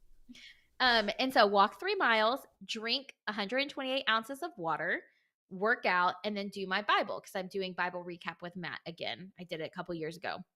So I get so much joy from literally just coloring in these little bubbles. So you can see today I did all of my 4 things. So, anyway, I like it. It was a lot more cost effective or efficient. And it's great. There's some things I would change about it. Like I wouldn't have the schedule section because I don't need to write out my schedule. I just have it on my computer. And I would like that to be more of like a notes section, but it's okay. This will do. You know, I am not a physical planner person. I've tried because you gave me that planner. I'm barely a digital planner, if that. But yeah, I don't know. I just can't. I don't have the discipline to consistently write in it. And plus, like I like doing things digitally, so I need to have what if I want to be in the living room in my car, somewhere else, and I want to check it. I can't. Or I have to just carry a planner with me. So I'm not a very physical planner person. Okay, but I don't use it like that anymore. I used to in the past. Now what I do is on Fridays, I sit down and I look at my next week. This is going to sound super crazy to a lot of people, but this is what I do as a business owner. I want everyone to know this is what I do as a business owner. It's called not Monday Hour 1. Math teacher Allison. Not as math teacher Allison, not as like 9 to 5 Allison, but as someone that like my days might vary. I look on Friday I look at the next week and I say, what is everything I want to accomplish next week? And then I go into my Google Calendar and I block out all of my time. So every day is blocked with times of what I'm going to work on. So today, let me see what I do today. I got to preface this with, Allison is one of the most organized people I've ever met. Like the level of organization you have is at a different level. Like I'm nowhere near that. Like I tried to do it, but my mind can't work that way. But you know what I think it is though? I think that it is like a coping mechanism for ADHD. Because otherwise I can't focus. So I overly plan. I overly organize. I think it's a coping mechanism. I mean, I also have ADHD and I don't do any of those things. Well, you're not as smart as me as creating coping mechanisms. Clearly. Anyway, so I block out my schedule. So basically when I close up work on Friday, I already have my full next week essentially planned out. I do leave some empty spaces here and there in case I have like a due date that comes up when I'm working with a brand. But then what I do in my physical planner is I'm looking at only this day, and it's like tasks that I need to mark off, because when I'm able to write it and then complete it and then I physically highlight over it, it's like a dopamine hit for me. I'm like, yes, got that done. It does nothing for me when I cross something off. Like, well, I just gotta go cross something else off. No, I will literally be like, oh my gosh, I forgot to write this down, but I already did it. I'll write it down just so I can cross it off. Yeah. Like that happened. Yes. I think So, as someone in their mid 80s, you should also consider. I'm on their website right now. They have a password book. So it says, hey, "Never I forget use your password LastPass. again," and you I can write use all your LastPass. passwords in here. I, here's the thing, You like should not do that. That is this seems dangerous. like a You can't bad change idea. them. That's a terrible But I mean, idea. what's the chance of someone breaking into your house and stealing all your passwords? Probably not likely. No, But but it's better than like my mom. I'm like every time I ask her for a login for something, I'm like, why is this the same password that you told me for something else that was not even important? Like, I yeah. guess it's better to have it in a book in your house than just use the same password everywhere. I mean, if you got to choose between those two options, You just got to teach her how to use LastPass. I'm not an even gonna app. get it. I'm not even gonna get into that. Like, I'm not. You even know gonna, what? I literally Matt and I in our will we had our will notarized recently, and I was like, okay, if both of us die, like when we're like in a car wreck or something, and he and I die, because these are the things I think about. I was like, how do I make sure I'm gonna have to like have a Google Doc on how to access LastPass? I'm gonna have to give my mom one password to access all of our bank accounts, everything like that. I'm like, I'm gonna Yeah. need to teach her how to access LastPass.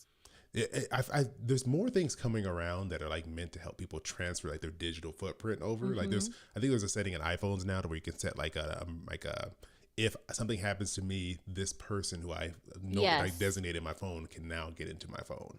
Yes. So Yeah. yeah, we need some for passwords too. They Or you have can that on Facebook too. get this Like, what do you clever. want your Facebook profile to happen whenever you die? They I have don't even that. know. My Facebook profile is the same thing it was 10 years ago. I was like, are we even friends on Facebook, me and you? Probably I not, don't because I think don't so. think I was using Facebook by the time I met you, so probably not. I don't think you and I are even friends on Facebook. Oh, are we even real friends? No. That was too fast. Okay. Anyway, okay.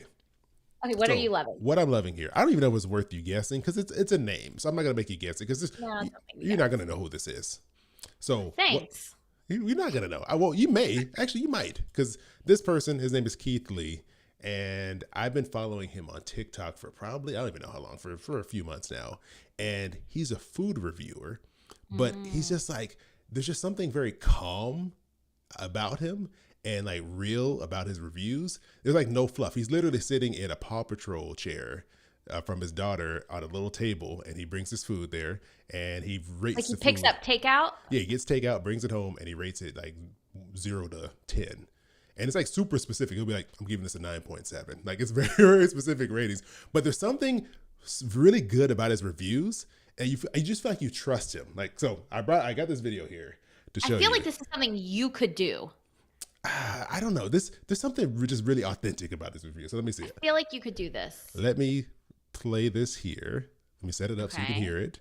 1.8 million likes? Yeah, so he's blown up. I don't know how many like followers he had when I started watching him, but he's like almost at like Wow. 10 million followers Oh my now. gosh. So let's see. All right, I think this should be open. Tell me, can Does you he hear? monetize? Does he monetize this channel somehow? I think he has like I've seen him get a couple of brand deals. He did like a deal with like Chipotle. So I hope Mm. he's getting paid. I hope he's getting paid. I hope so too, but then how does that like change up the way you rate? That would That's the thing. You think as you get bigger, maybe you get more money, that it would maybe affect it, but it feels there's something very genuine about his reviews that it Okay. always feels like he's gonna tell you the truth because he rates some stuff really Okay. badly too. Oh. But here we go. Let's see. Can you hear that? kind of. on pizza and Popeyes. Let's try it and rate it 1 through 10. All right, is this place better? is called Okay, Crust and yes. Brew, and it's in Town Square in Las Vegas. I literally was driving by and I was like, I'm hungry. I want something to eat. They said they got gourmet pot pies and gourmet pizzas. I don't know what a gourmet pot pie is, but we What about is to try that? it. The customer What's a service, gourmet pot- delightful. I love trying new places. So let's try this food. I ordered online and I did not know I got these sizes. So I was wondering why my total was that much, but this is why. A nacho pizza. So instead of a tomato sauce, it's a chili bean sauce that they use. So I'm not gonna make you guys watch this 3-minute video, but basically there's just something just very real. I think that's why people Okay. like him. He's just a regular Yeah. person. He's not doing the typical, hey guys, got this new pizza today. Well, let's go check it out, see if it's good. The typical like social media, YouTube overacting. Like he's just real. He's just a guy sitting at a little table with a bunch Sitting of at food. a little table. And Has he addressed his seating arrangement? so at the end of every video, let me see if I'll fast forward here. At the end of his video, so like this is how he rates it. Let me see if I can find it here where he gives us a rating.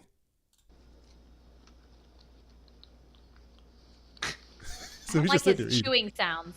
I'm going back I'm turning in that sunny side up pizza. I'm getting a whole pie. This pie is amazing. This is what I imagine home cooking, down south texture soul pie tastes like. I say my imagination. So, but then this is when he gets up at the end.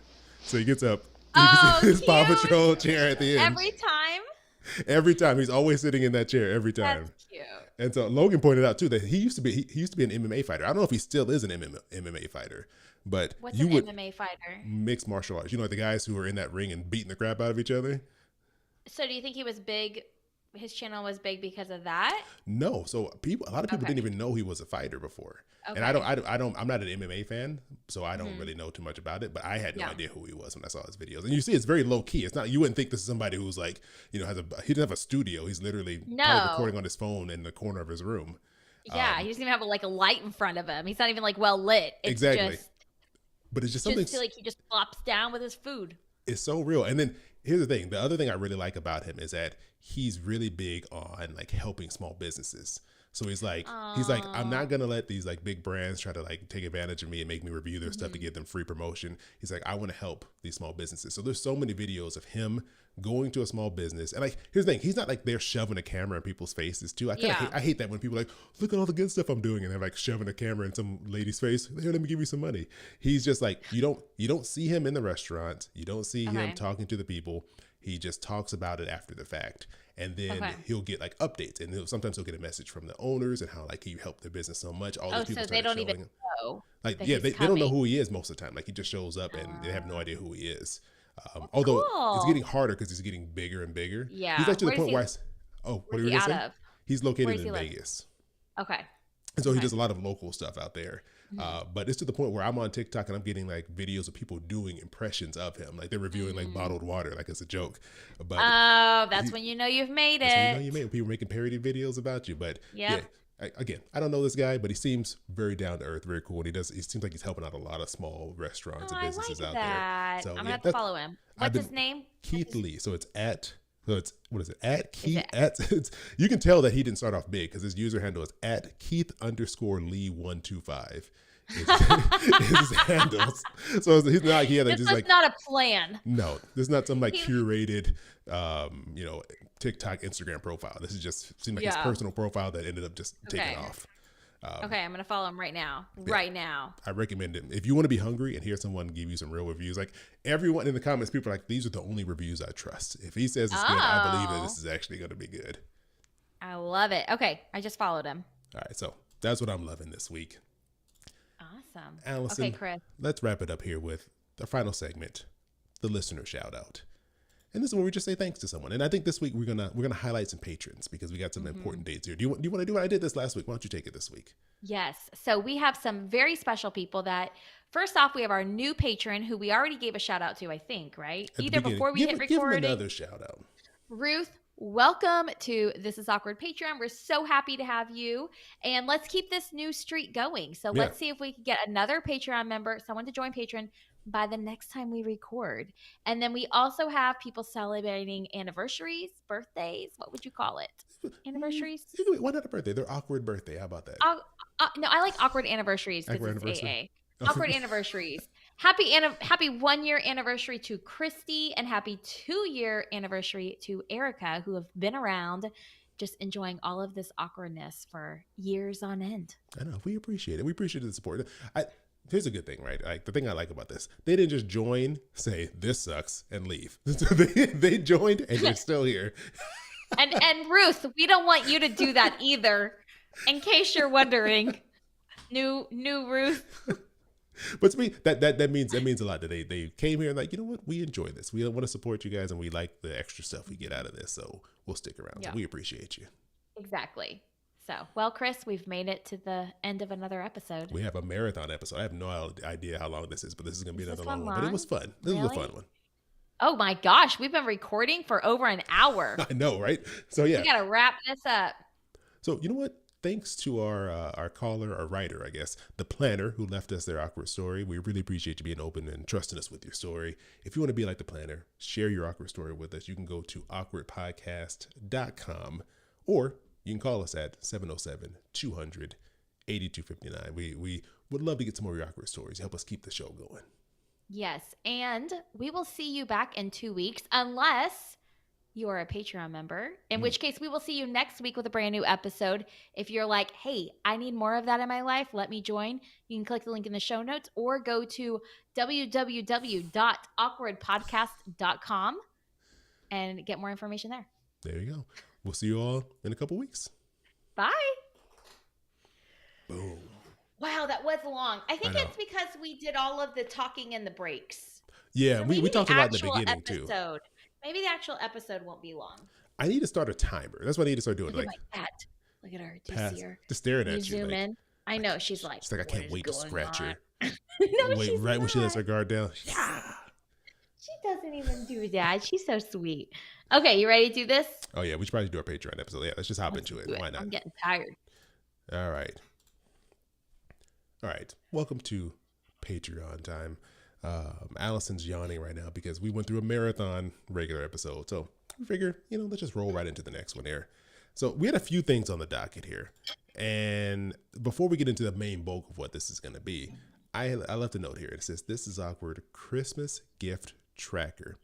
Now I wrote this note, I don't even know, like weeks ago, and I don't even remember what this meant. But what I believe it is meant, Oh my God.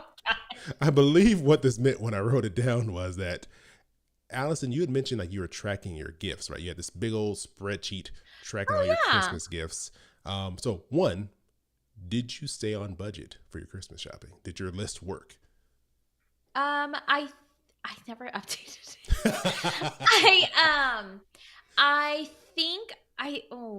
Let me see. I think I did. Actually, maybe I did update it. I tend to like not update the prices as often as I probably should.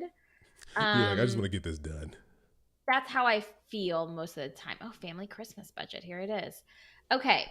Actually, I did, and I did stay under budget. So, are you ready for this? Mm-hmm, mm-hmm. Our budget, we had saved $1,800, or our budgeted amount. I think we saved like $1,800.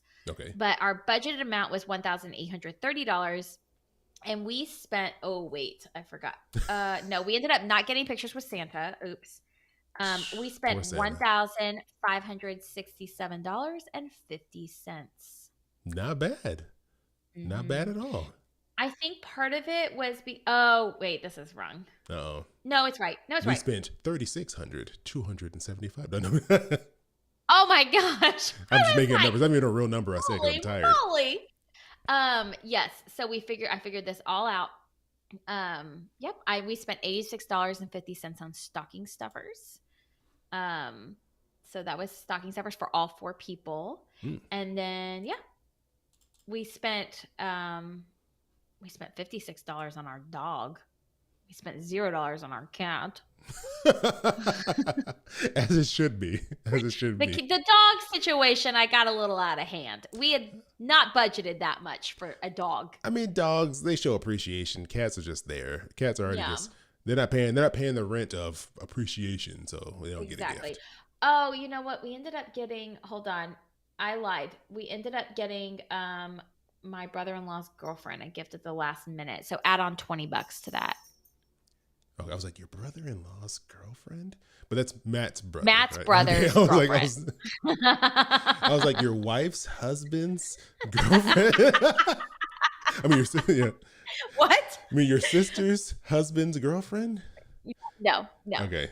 All right. Now the other thing, that was my guess. I was like, I think that's what it meant. But the other thing was, we talked about Christmas gifts and how, you don't really buy gifts for each other, meaning you and I, for Christmas. Oh, except that you did buy me a gift. I bought you a Christmas gift. Remember this big debate? You're like, oh, we buy each other gifts is equal. No, I bought Allison and her family a Christmas gift. I don't know if you shared it with your family. Did you? Yes, I did. Did you? Okay. So I sent her a box of cookies from this really cool bakery out in San Diego here. And I got nothing. Well, I told you I was giving you your gift in person when we went to Podfest. I got nothing. Zilch. And guess who's not going to Podfest? Nothing. I'm over here like, wow. I was just sad. That was gonna be my only Christmas gift this year from Allison. That I was gonna get was gonna be from Allison, and I got nothing. That's really sad. That is sad. We should talk about why I should not be the only person giving you a Christmas gift. It's really my concern. Let's No. not put it all on me to be the only person gifting you something. But yeah, I just want to just show I'm everyone gonna the give score. you Show everyone a the score. Valentine's gift. No, I don't want a Valentine's gift from you. I'm gonna give you a St. Patrick's Day gift. I want well, I never even got my Martin Luther King Day gift either. So I'm just strike two. Yeah, you're right. Well, I was gonna give you a gift at Disney, but you aren't coming to Disney. No, Can we talk about that? Let's have a conversation. Actually, a I'm not really conversation. mad at him. Yeah. So I am leaving. One thing I'm excited about, this is fun to talk about, is I don't know why I did that shimmy. Right. Look like I was having a seizure. I don't know. I am very excited because on Tuesday I am flying to Orlando where I'm meeting up with two of our friends. I mean, you're friends with them too. Jen and Caroline, and we have an Airbnb, and I'm very excited because on Tuesday evening I arrive. On Wednesday, me, Caroline, and Jen are all going to Magic Kingdom together. Disney World. Jen's like 7.5 months pregnant, so I'm kind of nervous about how this is gonna go. But you're gonna be moving slowly. I can tell you that. Oh, probably. I think we should get her one of those driving cars. Ooh, And do they then, have those at Disney World? oh, do they have them? Yes, they do. Absolutely, Do they they do. have they have like mouse ears on them? Like a I little don't know. tail They're dragging behind red, it. maybe tail. And then on Thursday, Friday, Saturday, we're going to the conference. So I'm mostly excited about Disney. I cannot I wait. can tell. That was like you're like, and we're going to this conference. Yes. So that's what we have going on. I'm very excited. But Chris was invited. Actually, Chris was reached out to by the creators of the conference, right? Well, yeah. So they reached out to you. I was going to go, but then it just ended up being bad timing. Like I was like, Yeah. now's not a good time for me to. Well, and fly to it is a Florida. long way for you to travel. It'd be one Yeah. thing if you were just coming because for me, it's a 2-hour, 15-minute plane ride. Yeah, Like no. it's not a full day commitment like it is for you. Yeah, I'm flying forever, and I'm losing 3 hours in the process. Yeah. To get Do you over there. ever wish that you lived somewhere more like central? Just in terms of just like making travel just a little bit easier. You know, I always thought it would be fun to like live on the East Coast or live like in Europe where all the countries are like real close. So you can like Yeah. quickly just like crisscrossing from one country to another or one state to another. Because Yeah. here, California is a massive state. So Yeah. like if you like, I've driven to San Francisco before and it's like 6-7 hours and you're not even at the top of the state. So it's, Yeah. Sorry. are you getting more drinks over there? Are you No, calling the I'm trying. waiter? No, Waiter? here's what's happening. Let me just show you. Look at my cat is patiently waiting at my door. She's waiting at the door to go out to leave my office, and she's just sitting there. And Matt came by. Oh, look, there's Matt. Look, she's like, oh, this door's in my way. Look at her getting Wait. pushed in the corner. She's like, well, this room just got smaller. She can't. She's like, how do I get on the other side of it? A dog would never do that. Chris said a dog would never do that. Uh, Our dog is in the egg chair. He says. Look, dogs are just better. she's now sitting right here by me. She got too nervous. See, that's like cats. They can't make up their mind. They got you opening doors, walking around. Like, never mind. I changed my mind. I'm coming back in. So special. I love her so much. Make sure you scratch her tonight. No. Okay, so that was a quick note on there. I think that was it. I can't really think of anything else other Okay. than the fact that you didn't give me a Christmas gift, so boo on you. Don't worry. It's coming when you least expect it. Like a bill. I'm going to get you something. Here was my issue. I wanted to get you food, but there were so many options. And I kept wanting to give you, no, there were certain things I wanted to get you. And then I thought, well, is he trying to watch his weight? Should I give him something that's like food? And then you gave me something that was food. So then I'm Chris like, is heck yeah. fat. Do I want to get him some sugar? I don't know. Oh my gosh. Okay. All right. But the real thing we're doing this episode, I got this message sent to me. I can't remember if it was sent to me on the Popcorn Finance Instagram account or the This Is Awkward Instagram account. Okay. But it may have been both. But I got this DM. It was from @frugal_simple_living. And she said, along with this message, so I have been binging. Wait, hold on, wait. Oh, wait. these are two different messages. I mixed these all up. I probably should have said this during the actual episode. So forget what I just said right there. Frugal Simple Living. I'll move this to a future episode. You'll get a shout out because that was not related to what we were going to talk about. Scratch all that. So my notes were all messed up. Can you tell I tried to do this right before the podcast and get my notes together? What we're supposed to be talking about here? So let me double check here. Who did this come from? I don't know if I have Yeah, a source. but what did she say? I don't understand what she's saying. Well, here I'll give her. Oh, she'll get a shout out twice. So she just sent a message that said, "So I've been binging This Is Awkward podcast at work, trying to get all caught up, and so you guys are seriously the first thing that popped in my head, and I was like, oh my gosh, oh no, this is related. Okay, there we go. I copied this out of context. I don't know what I was talking about. So reverse it back. We've been talking for 2 hours now. I've already lost. I can't even speak anymore. Are you putting down an Uno reverse card right now? Uno reverse. Forget I said anything. So yes, This did come from Frugal Simple Living. So she sent me a link to this video. And what she said was, along with this video was, so I've been binging This Is Awkward at work, trying to get caught up. And so you guys. Which, by the way, great work listening. Exactly. Because you don't have to pay too close attention to what we're saying. You can just let us be background noise if you want. But she said, so we were the first thing that popped into her head when she saw this video. And I was like, oh my gosh, it almost felt like this was the next episode topic. So unfortunately, what is it? So she sent this video. It is from, I don't know how old this is, but I think it's, you remember Steve Harvey had like a talk show for a while? Yes. Now, yes. I don't think I ever watched it, so I don't know what was happening on there.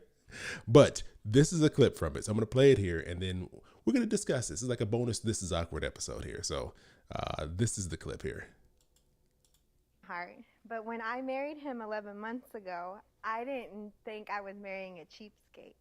He used to wine and dine me. And now when we go on date nights, he's like, let's split the bill 50-50. Marriage is 50-50, split the bill 50-50. So I feel like I'm taking myself out. He also refuses to pay for groceries because he says I'm the one doing the cooking, but he likes to do the eating. So, Steve, how can you help me make my husband understand that he should want to financially support his wife and take care of her? This came from the person that wrote in. This is from the planner. So that's her. I know she's on TV. Her. This is the planner. So in addition to this, I got a message from Bianca. She's at This Latina Travels. And she said, when I posted this, I've reposted this clip from Frugal Simple Living. And she said, OMG, that's my sorority sister. They got divorced. He was awful. And she said, yes, it was her first time seeing this video. She hadn't seen this video posted online. And she said, that's insane that it had gotten posted. That was years ago. So someone confirmed this is real. They knew who this person was randomly. And they're no longer together. They're no longer I'm telling together. You, this is the planner. The planner from episode, what we just recorded from episode 63. 63 of This Is Awkward podcast. We have her right here in the flesh. So I want to get your thoughts on this. So there's more to this. I didn't play the whole thing because I don't know how much of it is Steve Harvey talking, how much of it is them talking more. Them talking. Why his not? smug face. I'm going to slap his smug Let's just play the rest of this. I wish I could make this full screen. Can I make this bigger? Alice, you know how to make stuff zoom in. Command, control, plus sign. No, that doesn't do anything. Or no. Here we go. I think I know. View. Here we go. Zoom. Oh, Command plus. That's all it is. Command plus. Sorry. And it does nothing. Oh. Okay, yeah. TikTok's like, you're not zooming in on this. Anyways, here, let me just play the rest of this. Okay. Can you turn it up some? Oh, yeah. Let me see. Where's my volume at? How do I turn this up? Is it extremely low or just a little low? I cannot believe he will not pay for groceries. Okay. Oh, now my cat's scratching on the door. I need to let her out. All right. So I don't know. Has anyone watching this? Have you seen this Steve Harvey talk show? And have you seen this clip? Because I had never seen this before until they sent it to me. Okay. All right, you ready? Do it. Okay, I cranked the volume up. Okay, Steve. Oh yeah, there's more. Kind of hard to go off of that, but Steve, I believe marriage is 50-50. What's wrong with splitting the bills from time to time? I know. Like, she asked me to do some chores, I do it, and it's, what's wrong with splitting everything 50-50? I mean, I'm trying my best right now. I'm in school. I work 2 part-time jobs. I help, all this, like, buying the groceries. I do help buying groceries. but you know, 50-50. it's 50-50. I'm just right now. I want to do my best, but right now I just don't His have, face. you know, the I want to see what he capacity to do says. that right now. No, I want to see what Steve Harvey So- says. Can I ask you a question? Yes. I don't know if you understand what you've gotten into here. And nobody set you down and talked to you. You're gonna be I'm great. still trying to think it myself too. I'm like, maybe- See, you keep saying words that ain't got nothing to do with you no more. You just said, you just said myself. yeah. No, he's dead. Oh, Sit down. Let me tell you something. If I could get my marriage 50-50, woo! oh my Okay, gosh, so he sounds like Ric Flair. I know. The nature boy, Steve Harvey. Oh my gosh. Can you imagine? Like, okay, I think that this is like a very okay. Settle yourself in. It's okay. You got No, time. okay. So this brings me back. Years ago, Matt and I went to a marriage retreat. My mom like came up and watched the boys. Maybe we only had one child at the time. I don't remember. Maybe we had two. No, we had two. And we went to this marriage retreat. I don't remember the name of it. It was like this Christian marriage retreat. And it was all about if you think about a really big building and then there's a beam that goes across of a really big house or a really big building, Okay. how one beam is not strong enough. And so they lock two beams up next to each other and they connect them to hold up the building. And with only one of those beams, the roof will collapse. But when they put two beams going 100% across next to each other, that it supports the roof. And they were saying that that is marriage. Like you can't go 50-50 because if you went 50-50 with the beams and they only went halfway, then the roof would collapse. And how you're supposed to go 100% of the way for the person and the other person's supposed to go 100% of the way for you. And that is how you support a marriage. Like you don't just go 50-50, you go all in. And I know there he's talking about like financially, but I think that financially he sees that, but that is an analogy for how he sees his commitment to her in marriage. Ooh, so you're saying he sees it as I'm only going to go halfway? Yeah, like I don't need to try very hard. I don't need to do enough for her. I don't need to do a lot for her. So like, or I don't need to do it unless she asks, or I'm only going to do half of the chores. Whereas the way I see it is marriage is being willing to do 100% for that other person, not because they ask, but because you love them. And so there are times whenever Matt does 100% of stuff for us because I just can't give it my all. And he doesn't say, I did half of this, you need to do the other half. Same thing whenever he has busy seasons at work. I'm the one that holds down the fort and I go 100% of the way across for him. And we each give our all of 100%. And that's what makes a marriage, like supports a marriage. Yeah, because it's never perfectly divided. Like that's almost impossible to say we're going to divide all the tasks, all the responsibility, all the money 50-50. Like that's extremely hard to do. Like I don't even know how you would properly do that. You're going to end up with a whole lot more discussions trying to figure that out than just... I know. You do that by living a completely separate life. Like my neighbor who moved out, she got a divorce when her daughter was young. So she got a divorce when her daughter was like, I don't know, in 5th grade. And she ended up dating a guy. And they never got married, but they were in a committed relationship. And she said, I will not move in with him or have him move in with me or get married until after my daughter graduates high school. And so they had a completely separate kind of relationship where he had his house, she had her house, she raised her daughter, he raised his daughter, and they would still spend time together and they would still be together, but it was completely separate. But that's not a marriage. Yeah, I mean, and that's hard too. Like, especially people leaving relationships. It's probably like, you probably got so much baggage and trauma that you're like, I don't know. You're probably really like weary about, making that commitment, especially when the kid's involved too. I can understand being like, I don't know. I want to get them wrapped up in this if this all falls apart. But that's an example of a 50-50 relationship. Yeah, where you each have your own set of responsibilities. Yeah, exactly. And it worked for them. Yeah. And yeah. now, whenever her daughter graduated high school, sure enough, they put their house on the market. They sold it. They bought a house together. They moved in. They got married. And that's when they were ready to commit 100-100. Sounds like that guy wants 50-50, and he's not willing to do the real work and go 100% of the way for the person that he loves. I have a question for you. So Okay. I've been seeing, there's like a lot, then TikTok's full of just random videos, but I've been I seeing love it. videos about, the role of men and women when dating, right? And Okay, it's yep. like, do you feel like for a man, if they're like the one, hey, trying to date this other woman, how much of the responsibility do they have of paying for things and like covering things, whether it's early in the relationship, a little bit later, but you're not married, you're still kind of just dating, filling it out? So I think that as I've gotten older, my thoughts have changed. And I think that it's okay for your thoughts and your opinions to pivot on this. I remember when I was first dating Matt, he did pay for, he paid for our first date. And then he would pay every now and I think he would pay a majority of the time. I can't really remember, but not for long. I mean, I would pay for certain things too. Now you have to realize we were both really not making good money. So anything we were doing wasn't costing an arm and a leg. Yeah. Right. Like, so my experience with it is very different because we were doing a lot of like low cost things or, picking up food somewhere. He wasn't like whining and dining me.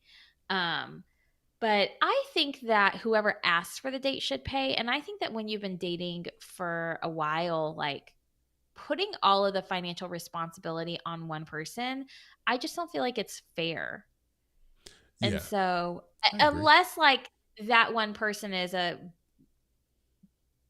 billionaire and the other person like makes six figures, then I would say, okay, Mr. Billionaire or Mrs. Billionaire, actually, let's do that one. Yeah, it could be Mrs. Billionaire. You can pay for everything, but I don't know. I just feel like I also feel like though that there's like I think it's wonderful to take ownership of being able to pay for certain things yourself. Like that's very empowering also.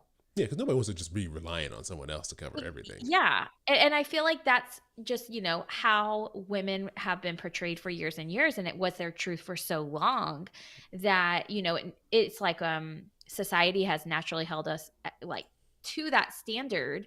Yeah. But like, I think there's something so powerful in being able to financially support yourself and to financially like treat someone, which is what you're doing when you're going on a date and you're paying for someone else. Like it brings you joy to treat them. Exactly. It's kind of like, like this is my thing. I plan. I'm gonna, this is on me. This is what I put together for you. Yeah. But my brain is all over the place because it made me think of slightly related, not exactly related. I'm gonna see if I can find it here. This is from, I think I found it. Hopefully I can play this. I'm not logged into Instagram on this browser. No. Oh, you probably won't be able to play it. But there's this whole trend combined with backlash of the stay-at-home girlfriend. I've like saw day in the it. life. I've Have you seen been it. seeing these? Yes. Okay, I'm gonna go on TikTok because I think I can play one of these. But if you haven't seen it, it's basically, people for years have been doing this, like day in the life. Watch me as I do whatever I do in a day. But this new version of not stay-at-home wives, but stay-at-home girlfriends. And the joke is like they start their day off by making like 15 drinks, like a green drink, some coffee, some alkaline water, like it's all this stuff. And what are your thoughts on that? Because it's, I feel like maybe I just think, is it even real or is it all like satire? Like, is it all just funny? It's all sarcastic. Well, I've seen these people seem like they're being legit. I've seen the joke ones, but I've seen people like they're like making it seem like it legitimately is their day. Like this is what's happening. You know what I think? I think that must be a very lonely life with like very little purpose to it. And I think that that's kind of sad. Like, I think it's sad to not feel like you have any purpose other than being like a stay-at-home girlfriend. Now, stay-at-home mom where you're raising a family and taking care of things in the house. Like, I mean, I don't even want to do that, honestly. I don't. I used to. Doing housework sucks. Like, I agree. Like, that's why I sucks. hire a housekeeper to come every other week. It's like the best thing ever. I'm happy to pay them. They came today, actually. And I have a rule where the day that my housekeeper comes, no one cooks dinner because we're not making the kitchen messy. It's nice and clean. I didn't have to clean it. Yes, So that's exactly it. I don't want you to bring any nasty smells into this house. We're not going to make it smell like bacon from, breakfast for dinner night. We're going to keep it clean for one day for 24 hours. That's all you're asking. That's all I'm asking. Okay, I found it. I love Farnoosh. Okay, so this is the video she had put up there. Hopefully you can hear this. Let's see. This is my day in the life as a stay-at-home girlfriend. I'm currently in Vancouver, so I'm in a new house, which is so fun. And the first thing I do is take my aloe shot. I love having this on an empty What in the world is an stomach. aloe shot? And I don't know. Aloe take my vera? greens. Oh, I guess so. Then I get straight to making Luke's coffee because he's definitely a caffeine first thing in the morning kind of guy. I am adding some honey and cream, and I made these cookies yesterday, so I'm going to give him a couple of those to eat with his coffee. And then I sit down and do some journaling and some reading, and then I get to making. She said on the screen it matcha. said, "What the hell are you writing about?" This is my day in the life. So that's the video there. How do I stop this? I'm currently in. So, Vancouver. I just think she's got to be so bored. I mean, That's all I can think. How bored are you? I want to know. I just want to try it out for myself and see how bored I would get. I want to just give it a Do test it. run Do it for a week. Take a week off of work and just do nothing. and just do nothing in your own house. That's the thing. I could take a week off of work and go travel. Oh, I can take a week off and stay at home. I do that. I've done Yeah, that before. But like, I can't imagine taking a week off of work with no kids at home to clean up after. Once you clean it, it's clean. Like that is luxury to me. Oh, I'm like, what are you talking about? Like that's what happens when I clean. I know. I know. It stays For clean me, it till I doesn't make it happen. until I make it dirty again. No, that's not my life. That's not the life I live. My house is chaos. And not because I choose for it to be. But I think you would get so bored. Okay, so I am trying this new thing where I take off Friday afternoons. Okay. I have done it for 2 Fridays. I work until 11 a.m. And then I was like, that's not free half the time. day because I'm thinking about what time I wake up, but you're waking up much earlier. I work from 8 to 11, so 3 hours. And then I'm off from 11 until 3, and I go and I leave and I pick my kids up at 3. So that's 11, 12, 1, 2. I have 4 hours. I literally it gives me anxiety to figure out what I'm going to do during that time. What if you just do nothing? I don't know what that is. Oh, trust me. So- Look, call me. I'll give you some training. And like, this is how you do nothing. Let me show you a day in my life when I do nothing. You want to know what I actually did earlier today? It was stressing me out about what I'm going to do tomorrow. So I started making a list of things that I'm going to do that do not have to do with work. Because all I want to do is work. You make relaxing sound like work. Like, the whole point of having nothing to do is having nothing to do. Like, there's no plan. There's nothing that has to happen. Here's what it says. You ready to see my list? I don't know. I'm sure this is going to frustrate me when I see this. I don't think I can read it. Trader Joe's. Did you have to put Trader Joe's? You have one thing on this list. So if you're listening to this, it's an Apple Note with a checklist with the one thing on it. And it says Trader Joe's. Friday. Trader Joe's. And I need to know, why did you need to write that down? Because because it was stressing me out because I was like, what am I going to do? Like, I don't want to take a nap. I don't want to ruin this time with a nap and miss out on it. You I'll could just watch wake TV. up. Yeah, but there's nothing good on TV these days. There's something called the internet, right? I know you go on cable and you flip through. I don't have cable. Maybe you watch some little infomercials you never got a chance to watch. No. So it literally stressed me out. Now, I will say that since this morning, I did talk to my friend and she asked me if I want to go get a pedicure with her tomorrow. So now I'm going to go at 11 a.m. and I'm going to get a pedicure. And then after that, I'm going to go to Trader Joe's and then it might be time to pick up my kids. So I've got tomorrow covered. So you got 2 things on the list, Trader Joe's and a pedicure. I'm very proud of you. Thank you. So so the idea of having Monday through Friday, including Saturday and Sunday, having to fill a list of nothing to do, oh my gosh, that would be so stressful for me. I don't understand how that's stressful. I cannot understand. It doesn't make any sense. Like, okay, so here's something you can do. I was looking this up to see if I could find it. So this is what you need to do. There's an infomercial that I told you about in the main episode. This is what you need to spend your time doing. I'm gonna unmute this so you can hear it. So this is the infomercial that I remember growing up as a kid watching, this is what you could be doing. You'd be watching this instead of like going out and doing stuff. You get cozy, sit on the couch, get yourself something hot to drink, nice meal or something, and you watch stuff like this. Master at creating products for TV, but some guy's he had his talking over rotisserie oven, and he ruined it. I couldn't hear it because I had the audio muted. But I could hear it. No, it was a news. It's easy, folks. Here we go. So simple. Isn't it, you guys? Isn't it simple? That nice? I'll put the lid on. This is kind of nice. There it goes. I'll slide this over. Chicken. This chicken over, this chicken over, and this chicken over. And I'll just walk over here. I'll put it in this Why does it new need Pro so model. many? I'll slide See, it there's in like 4 little If you chickens followed all on the this instructional rack. material, you just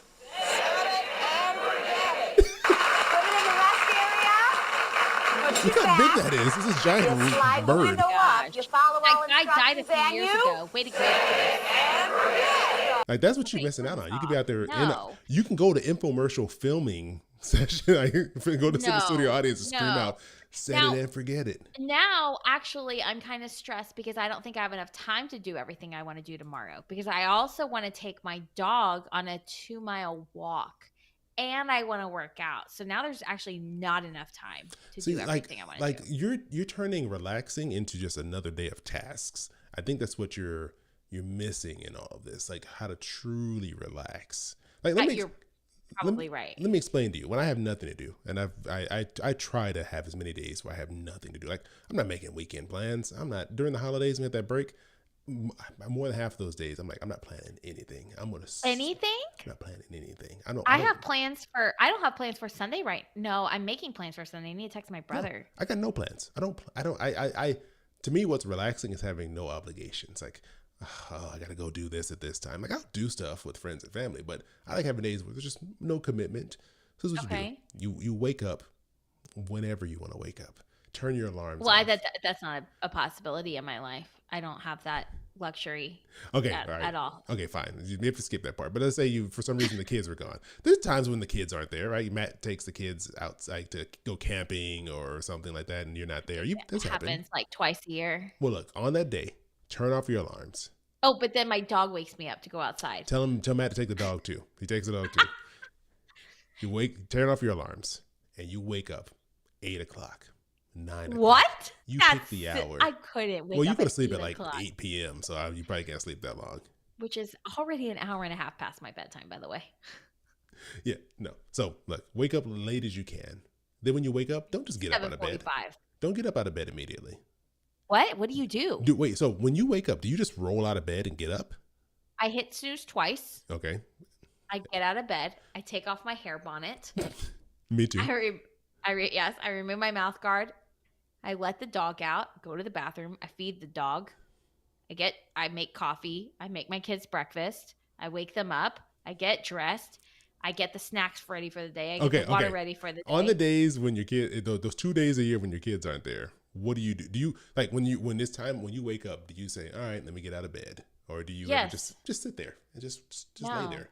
Just lay there, look at your phone a little bit, just relax. That's what you got to do when you don't have anything to do. Look, say you got to get your kids ready, come back home, go get back in bed. Put your mouth guard back. Put your mouth guard back in. Put your bonnet back on, and then just lay down and just relax. Scroll on your phone for a little bit. Look on TikTok. Look on the TikTok. Look on TikTok. Look at your text messages. Just relax. Put on Netflix on your phone. Sit it on the side, on the pillow, and just relax. I do that at nap time sometimes. If I take a nap, or I tell myself I'm going to take a nap, and then I scroll on TikTok, and then an hour later I get mad at myself because I didn't take a nap on the weekend. Well, no, use that energy, transfer it to the morning, and then when you get up, go get yourself a coffee, and then just go sit back down. Just go sit back down somewhere. You gotta this. But when do you get your steps in? No steps, no commitments, no nothing. You're not stepping, you're not hopping, you're not jumping. You're sitting, and that's truly relaxing. You're doing absolutely nothing. Do you work on your laptop on the sofa while you're sitting? You're not working. You're not reading any self-help books. You're not opening your journal. You're not reading. You're not reading nonfiction. No. You can read fiction is allowed. I'm currently reading 2 nonfiction books at the same time. You can read fiction. That's it. a fiction book. Nothing educational. You're not learning. You're not bettering yourself. You're not planning anything. You're not cooking for other people. You're not. It's just about doing nothing. Just Don't you get bored? No, you just do nothing. Just at peace. You can I don't entertain yourself. understand. You can watch things. When do you complete the volunteer tasks that have been put on your plate for your kids' Cub Scouts? See, here's the thing. I don't have kids, so I have a completely different existence Yeah. than you do. But you know, You sounds like luxury. on that, but look, I'm saying on those 2 days a year when no one's there and you have no responsibility, you got that's what I how you do? relax. That's how you do nothing. When Matt leaves and goes on a trip like that, What that's do you when do? I get a lot of work done of uninterrupted work time. That's not how relaxing works. We got to work on this. We Logan can't. says it sounds awesome. That Exactly. my uninterrupted work time sounds awesome. No, that's not what he's talking about. Yes, you know he that. is. That is not what he's talking He's about. saying that sounds awesome. He's talking about my No. uninterrupted work time where I get to work extra on the weekends. You know good And I and well order that's not what dinner, he's or I talking go about. pick up dinner, and I come back home and I work more. No. Oh, we can't solve your problems in this Patreon episode, but I just want you to think about that. That's your task. To just ponder the idea of doing nothing. Okay, well, tomorrow I'm going to go get a pedicure, and then I'm going to go to Trader Joe's, and then I'm going to take Harry on a 2-mile walk. And I wanted to go to Costco, but I don't think I'm able to fit that in. No, Costco is not relaxing. I'll give you Trader Joe's. Trader Joe's are small, got people in Hawaiian shirts. It's all I'll laid back give in you there. Trader There's like 4 Joe's. aisles in a Trader Joe's. I said the word Costco, and it's like I No. cursed you. Don't get me started. I hate going to Costco. I don't like it either. Their shopping carts are way too big, and then people stand with those giant carts in the middle of the aisle, just like looking. Like they don't even pull over and parallel park their cart to the side. They just stand in the middle, just looking around, like no one needs to get by them. The lines are 100 people deep. That is Not not if you relaxing. go first thing in the morning when it opens. Yeah, I don't wake up first thing in the morning, so God, you and I live such a different life. that How hour are is we not available to friends? me. How are we actually friends? How do we I have don't anything know. to talk about or connect Exactly. about? That's what I want to know. We're like opposites here. Oh man, but yeah, work on Opposite. relaxing. Think about that. That's your task. Write that in your planner. Tomorrow, 8 a.m. to 8:15 a.m. Think about relaxing. Well, tomorrow I was going to record some videos. I was going to record 8 videos, do my emails, post on Instagram and TikTok, do my ClickUp notifications. Oh, I have Home Depot, Trader Joe's, workout, pedicure. Oh, This is here. sounds real relaxing. There. Oh, okay. I can't even anymore. I can't even. You frustrated me. Oh, the lack of I'm sorry. relaxation is unrelaxing me. Okay. my lack of ability to relax is causing you to not relax. It's very unrelaxing. I don't like it. Imagine being me. Oh, okay. I think we can call it. This Patreon episode went all over the place. We went from Steve Harvey to Set It and Forget It to Costco to your was a rant frustrating one. routine of not relaxing. Oh, I'll work on it. I'm telling you, this has been a goal of mine. I have literally had to give myself pep talks to not work on Friday afternoons.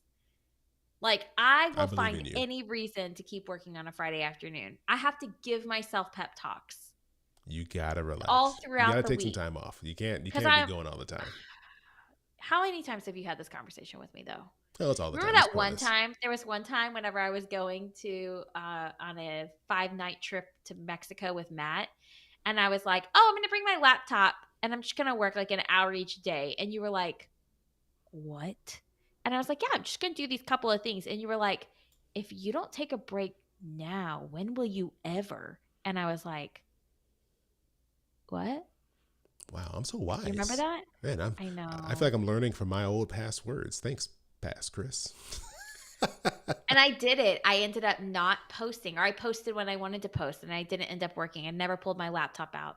I did bring it, but I Of never course you pulled it did. out. Of course I did, just in case. Yeah. But all of you listening, don't be like Allison. Give yourself some time to relax. I know it's hard. We all got to work. We got busy days, family, but you got to find some moments in there where you just do nothing. Just give yourself those moments to just do nothing. Even if it's just for an hour. No responsibilities. Don't go out running errands. Just sit there. Turn into a vegetable. Just sit there. Do nothing. Well, next Friday I'll be out of town. So the Friday after that, I'll do it. Okay, we'll see. Well, Oh, the Friday after that, I'm getting coffee with a friend at 10 a.m. And I'm not going to work the rest of the day. okay, I'm putting it on our list. Next episode, we're going to ask Allison if she actually relaxed. We'll see if it happened.